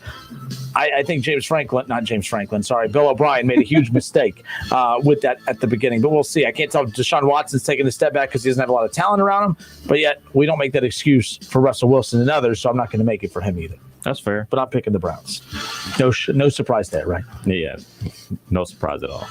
All right, 457-9464. It's the Justin Kinner Show with Kev Nash, and that is our Week 10 NFL picks. What? We missed two. We missed two? Yes, we missed two. Well, we got to hit them quick. We got a guest coming up. So we got Seattle and the Raiders. Speaking of Rams, Wilson, Seattle and Rams. Let me pull that. What's the line on that one? I don't have the line. Oh, the Rams are a 1.5-point favorite. The Rams are at home 5-3, welcoming in the 6-2 Seahawks. And wow, the Rams are a 1.5-point favorite. A lot of surprising lines this weekend. A lot of surprising lines. I'm picking the Seahawks in this. But if the Rams defense is as good as advertised, if that Rams defense is what people say it is, and they slow down the Seahawks just a tad, that Rams offense has been pretty good this year too. In fact, they've very underrated their offensive attack. They're not one of the worst in any offensive statistical category out there. I think they'd be okay. If the Rams pull this off, that's huge for them because that's, of course, going to put them back at the top of that division. This is a bigger game for the Rams than the Seahawks. But, man, the Seahawks, they've lost some questionable games this year. They can't lose this. If they want to be looked at as the threat out of the NFC, they got to take care of this Rams team. Yeah, they got to win this game. This is a big game for Russell Wilson and the Seahawks. They just lost to Buffalo last week, right? Yep. So they got to get this win. So I'm going to go with the Seahawks. Again, Seattle 6-2, the Rams 5-3, tied with the Cardinals in second place in that division. This would create, look at this. Outside of the Niners, four teams all above 500, just like the AFC North. We talked about that a lot. But the Niners, up until last week, were a 500 team too. Yeah. So this was a very interesting division. And the final game, Buffalo and the Cardinals. Man, I'm a big fan right now of Kyler Murray and the Cardinals. Kyler Murray has just bursted out onto the scene. Man, Browns, you got the wrong Oklahoma quarterback. I'm just throwing that out there. You got the raw end of that deal, didn't you? No, the Cardinals just lost to the Dolphins in that head-to-head between Tua and Kyler Murray. Obviously, the Dolphins got the win. Don't worry, Kev. I got you. But the Cardinals, they've won 3 of their last 4. Granted, it's the Jets and the Cowboys, but they beat a good Seahawks team, 37-34. Yep. They should have beat the Dolphins, but they have 2 opportunities coming up to get some big wins. You have the Bills and the Seahawks. These next 2 opponents can bury you back at 5-5, or 2 big opportunities here. If you even split one of these 2, if the Cardinals just win one of these next 2, they're 6-4 with wins over the Seahawks already, with a win over potentially the Bills. They have this is an interesting football team right now. Keep in mind, they also beat the Niners back earlier in the season when the Niners were fully healthy. Right. You can't express how big of a game this is for both teams. Yep. This is a big game for Buffalo because they want to get further away from the Dolphins and prove that they're really ready for the playoffs. But the Cardinals, they need this game because they just lost last week. And then they got the Seahawks next week. And I'm definitely picking Seattle in the rematch in that game. So they have to have this game. So I'm going to go with the Cardinals. All right. And that wraps it up for our Week 10 NFL picks. Again, head to wingam.com and submit your Week 10 NFL picks for your shot to win $25 in Frickers Bucks. $25 Frickers Bucks awarded to the weekly round winners. Submit your Week 10 picks right now at wingam.com. It's the Justin Kinner Show with Kev Nash. We'll step away for a few moments. Coming up immediately following the show, Talking Out Loud. It's our Talking Out Loud hour again. 1 hour of Dayton Flyers talk every Thursday night. It's Talking Out Loud, hosted by Sully. Of course, the really popular Dayton Flyers podcast, now brought to life on radio. Sully brings his very popular podcast to the airwaves on 1410 Wing AM every Thursday night from 6 to 7. 2-part series to start the show the last couple of weeks with former Flyers legend Brooks Hall. And tonight's guest on Talking Out Loud with Sully will be Dayton Flyers beat writer with the Dayton Daily News, David Jablonski. So they have a great conversation there to talk about the historic recruiting class that Coach Anthony Grant and the Flyers were just able to finalize and sign yesterday. They'll talk about that, as well as take a look at the A-10 conference schedule and, of course, discuss a little of the non-conference as well. So there's plenty to talk about, plenty of Dayton Flyers news to talk about between Sully and David Jablonski, and that's coming up following our show here at 6 o'clock. But Sully's going to join us next. We'll talk a little Dayton Flyers as well with him. Don't go anywhere. He'll be more positive than Kevin over here.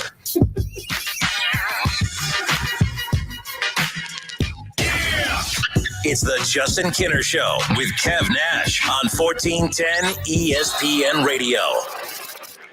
ESPN 1410 Wing AM weather. This afternoon will be clear and sunny, a high near 53. Tonight's going to be partly cloudy with a low around 37, and tomorrow will be mostly sunny with a high near 53. I'm Pete Spivak for 1410 ESPN Radio. Have you heard the news? Metamucil now makes a delicious fiber gummy. Made by the fiber brand you trust, these gummies are a delicious and convenient way to get more fiber. That's because Metamucil fiber gummies are made with an exclusive blend of prebiotic plant-based fibers that are expertly crafted into delicious gummies that give you 5 grams of fiber in each easy-to-take serving. Try new Metamucil gummies today. Metamucil gummies are a delicious new way to promote your digestive health. Metamucil gummies are available at Walgreens and Walgreens.com. Try them today. Before you drive the all-new Nissan Rogue, you gotta ask yourself, how rogue are you gonna go? We talking find your spirit animal in the desert rogue? Build an igloo in the middle of nowhere rogue? Or take the long way home just because kind of rogue? Just a question, but with 5 available drive modes, you're sure to find the answer. Go rogue in the all-new, fiercely reimagined 2021 Nissan Rogue, now with the most standard safety features in its class. See Owner's Manual for important safety information. Auto Pacific segmentation. 2021 Nissan Rogue versus latest in market competitors. Base models compared. If I'm not commuting anymore, where do I really want to live? While you handle life's questions, Merrill Guided Investing helps you manage your portfolio and invest for your next move with the option to work with an advisor at a low cost and minimum. Merrill, a Bank of America company. Visit merrilledge.com/investing goals to get started today. Investing involves risk. Merrill Lynch, Pierce, Fenner & Smith Incorporated. Registered broker-dealer and investment advisor, member SIPC. Investment products are not FDIC insured or not bank guaranteed and may lose value. The need has always been there. The need for food, shelter, compassion. This year, it just happens to be greater. If you need help, please.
$29.99. And don't forget to add a large Dr. Pepper for $1. Lee's can make your gathering for the big game famous and take the work out of your perfect party. Buckeye Buckets are available daily and limited 2 per customer. Pick up 1 today. Lee's, famous for chicken.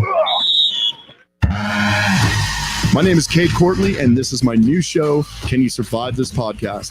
I'll be drawing on my years as a former Navy SEAL platoon commander, sniper, and CIA contractor. The show is designed to teach you techniques that will increase your chances of survival if you happen to find yourself or your family in any life-threatening disaster scenario imaginable. Subscribe and listen for free on Spotify. Can You Survive This Podcast? Hi, Joey Beckett here at Buckeye Ford in Sydney, home of the Works package and the double take tire specials. Call today for your appointment, 937-419-8473 or 1-800-700-0050. Buckeye Ford in Sydney, exit 92 off of I-75. We'll see you soon. Hi, this is Paul Keels, voice of the Ohio State Buckeyes. Keep your home comfort system running smoothly and efficiently with regular checkups from Butler Heating and Air Conditioning.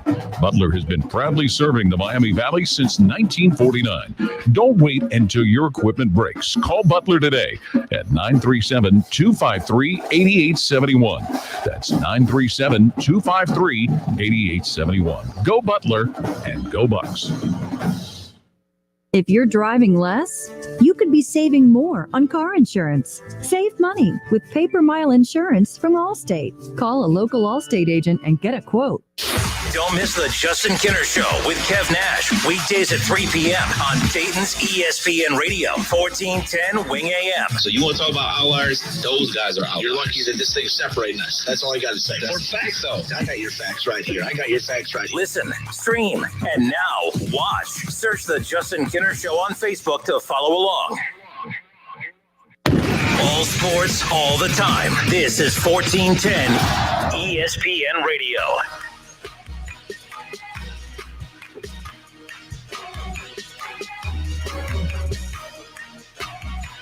All right, everybody, we welcome you back. It is the Justin Kinner Show with Kev Nash, live here on Dayton's ESPN radio station, 1410 Wing AM. Just a reminder that there will be no Ohio State football coming up this weekend. Now, there will still be Ohio State programming starting at, again, 2 p.m. right here on 1410 ESPN radio. Saturday, 2 o'clock, what was supposed to be the start to the pregame will now officially be the start to Ohio State programming. Again, you'll hear from Paul Keels, Skip Mossick. You'll hear from Ryan Day, and you'll hear from various Ohio State reporters throughout the afternoon on Saturday. So tune in Saturday afternoon right here on 1410 ESPN Radio. Although there's no Buckeye football, there'll still be Buckeye football programming. Again, Ohio State, Maryland, that game canned due to an outbreak amongst the Maryland Terps program. So of course, Bobby Carpenter earlier today was upset, saying, hey, they didn't meet the threshold of positive tests to warrant canceling a game, so it should be a forfeit. Ohio State should have their hands raised in victory, baby. Do what you get. It won't matter unless Ohio State is a game out of something down the road, and then they'll remember this. And then I'll go crazy. Yep. There you go. All right, it's the Justin Kinner Show with Kev Nash. Let's talk a little Dayton Flyers basketball. Let's talk some more Dayton Flyers basketball. Kev, UD fans are mad at you, so you just sit over there. Oh yeah, of course you. The one time you decide to have me hot take Kinner over there, you got them all fired up. I've been trying to see Sully, what you do. No, I started it. I got on fire. Sully, welcome in, buddy. Now, who in the blue hell is Bellarmine? What the hell's going on? You better not defend it. I'm not going to let you defend it. You will win in an argument with me, but I'm going to go down swinging. What the hell's going on? Oh, this is great. We get to have a really fiery radio segment to close the show tonight. No, so this is a really funny thing. This afternoon, I was sitting here working on something on my computer, and I saw a schedule. There's an account on Twitter called the D1 Docket, and they release the schedules as they come out. Yep. If you don't know it, it's at D1 Docket. It's great, right? And today I saw them say Bellarmine releases their first D1 schedule because they literally just went D1 3 months ago. And I was like, they're a local team. Maybe Dayton scheduled them. So I clicked on their schedule, and sure enough, their logo's right there. But let's put that aside, guys. This is not the year to be picky analytically about getting the Ken Palm 250 team instead of the Ken Palm 300 team. If somebody's willing to come to UD Arena, catch this work, and a free meal and a check and go home while we can put a win on the schedule, you got to take it, man. It's just if it comes down to play a game or don't play a game, bring Bellarmine in. We'll whoop on them. No big deal. No, I agree with you, but if we're playing by your rules and we're taking out the Ken Palm rankings, we're taking all those and putting them aside. If we're taking all of that out of the equation, See, here's the deal, too. Programs are trying to save money. You don't want to spend money. Why spend money on the team to bring them in when there's a team 12 miles away that's tried to pick up the phone and UD won't answer it? Why? That would make good business sense to just bring in a team for free to slap them around, right? Yeah. I mean, I have to assume that Bellarmine was the lowest bidder. Let's assume. I don't know. That's rumor. I don't go down the rumor mill. But the point of could we do better than this is pretty valid. I would have to assume at this stage in the game, UD's we'll take whatever we can get. But I will agree with you that it's hard to believe that this is the best that they could do under the circumstances. It's still hard to believe. Yeah, I heard Anthony Grant had a little video out on UD's Twitter page a little bit ago talking about the importance of the non-conference, because that's where you get to kind of know your guys. You get to learn your roster. And in a year where you're losing Obi Toppin, who was pretty much 80% of everything you did at both ends of the floor last year, and then, of course, you had your senior leadership, which I don't care how much talent you have. It's tough to fill that senior void that's going to be missing without Ryan Mikesell and Trey Landers. You're missing a lot of that. You need as many non-conference games as you could potentially get, because although you may be confident heading into conference play, you don't want to be going through growing pains early in conference time. You would rather get that out of the way in the non-conference. So I don't want to hear that, oh man, and we're struggling early in non-conference or in conference because we're trying to feel it out. You had chances to get games in and you're not doing it. There's easy ones in this local area here and they're not taking it. That's why I'm being so hard on them as far as that goes. Yeah, and I wish I knew more about what talks have transpired between Wright State and UD. Because I've been on the record to say we got to figure out how to get the game on the schedule, but that's my position. Yep. But I definitely understand the overall position of, it doesn't really help UD. It's a really high risk for them to play Wright State. And frankly, Wright State had a pretty good team last year. So if were they going to beat Dayton? No, but we didn't know that to start the year, and you certainly don't know that in the off season. So I never fault the schools anymore, just because they both stuck their heels very, very deep in the dirt on this whole rivalry, if you want to call it. It's not a rivalry anymore. They haven't played in 20 years. But as far as going back to the scheduling, I know that they want to get local teams. I'm shocked that UD passed up the opportunity to go to Columbus and play against Ohio State in a one-off. I am shocked to hear that, and I'll go into more detail on my show coming up this afternoon. But you're right. I'm not going to squabble over the Bellarmine pick. Like you said, they have to get experience against someone. They're not even playing exhibitions. So treat this like an exhibition, right? Bring Bellarmine in, make sure everybody can play, whoop them good, and then send them home fed. That's the objective. So now we're back to 4 games since we had 3 that we knew about. And, man, it's just kind of like holding on to your seat every day. You just never know what's going to come up next with the schedule, man. It's a crapshoot. All right, Talking Out Loud coming up here about 15 minutes from now, immediately following our show. Talking Out Loud, hosted by Sully. Again, the Talking Out Loud podcast. Of course, you could find that your Apple iTunes store. Where all can they find your podcast, by the way, Sully? Oh, wherever you listen to podcasts. That's Talking Out Loud, LOWD. Just search it wherever you listen to podcasts. Yeah, I tried to put it out on as many platforms as I could so it's accessible. I know that my dad, he's an older gentleman. He likes things to be easy, so I took that into account because, that lower bowl at UD Arena, fellas, it tends to be a little bit older, so I got to cater to that too. I'm happy to do it. So you're taking the Bellarmine approach to making it easier on people, right? You just got to go that route. No, so that's coming up. So tonight's show you talked about, of course, you're going to be talking about the non-con schedule, or the non-con schedule. You're going to be talking about, of course, signing period this week. You was able to, land a historic recruiting class this week too, which is huge. You guys go in detail talking about comparing this to one of Archie's best classes that he had when he was here, but this one on paper looks better. Yeah, it does. And really just for the only reason that, recruits are just followed so much more closely now. I'm not going to say that the rankings are surefire. We just have a very low basis for error nowadays because these kids get scouted at these AAU tournaments starting when they're 12 years old, right? So we just have a better idea of where kids sit. The recruiting rankings for classes tend to be just a little bit more accurate than, say, they were 10 years ago. And, objectively speaking, on paper, this looks like the best class ever. So I'll get into a couple of hot takes and maybe just a little bit more detail on the show tonight. But, it's exciting news. And I told the guys on the show with me that it's just an exciting time to be a fan. Larry Hansgen was on my first show, and he talked about how all the pieces, small pieces are coming together, where there's been player development, the recruiting, the facilities, the support, everything. All those little things are starting to come together for UD. And I don't spend a lot of time talking about recruiting on my show, but I wanted to highlight it because it's just one of those little things, more aspects that are coming together. And, hopefully the program can stay at the top of the conference for years to come, man. Yeah, things were quiet for a while. At the beginning, I was expecting more from a recruiting standpoint. I was expecting more of a recruiting bump after all the exposure that UD had last year. And it was really slow, but COVID had a lot to do with that too. I mean, the lack to little to no campus visits, I'm sure, slowed that down as well. But we definitely saw the impact of that recruiting bump take place due to last season's success. And building off that's going to be key. And that's why I've said Obi is going to be a success story that can be taken into every single living room of recruits moving forward under Anthony Grant's run here at UD. And I think that's going to be huge. Yeah, I mean, you would think, right? That's probably the most obvious conclusion to draw from this past recruiting class is like, well, maybe they watched Scott Van Pelt's Sports Center every night, and he was on there twice a week at least, or he'd be in the top 10 for that week. So I don't know. I try to explain to people the best I can that these are the trickle-down effects when you get a lot of good press. I don't know if people even remember this in 2014 after the Elite Eight. I believe UD saw applications spike by 60% or something like that. And that's just applications from, me, Joe Schmo Nobody, applying to Dayton.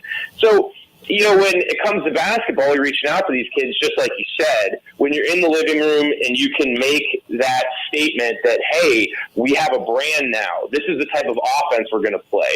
This is the type of players that we're churning out. These are the type of guys that we want in our program. And I think that message is very powerful. And obviously, you're starting to see that trickle down with recruiting, and hopefully we see it with scheduling once we're back in a normal year. But, I'll hold my breath on that one for a little bit longer. All right. Tonight, no kidding. Tonight, you got David Jablonski, Dayton Flyers beat writer with the Dayton Daily News. I said this earlier, too, by the way. I've never seen a guy who has invested himself into his team more than – I can't think of another reporter that invests themselves more into the team they cover than he does. And you have him coming up on the show later tonight to recap the recruiting week as well as the schedule and everything else. Yeah, he's on the last part of the show tonight on the back half of the hour. Always love catching up with Jablo. He does some of that media stuff that I tend to shy away from because, he's the beat writer. His job is to report the news, and I like to think that my job is to opine on such news. I'm not really a big scoop guy. I've never been a scoop guy. So he doesn't get the fun of saying, who the hell's Bellarmine? He doesn't get to enjoy that fun that we get to enjoy. So there you go. Yeah, but exactly.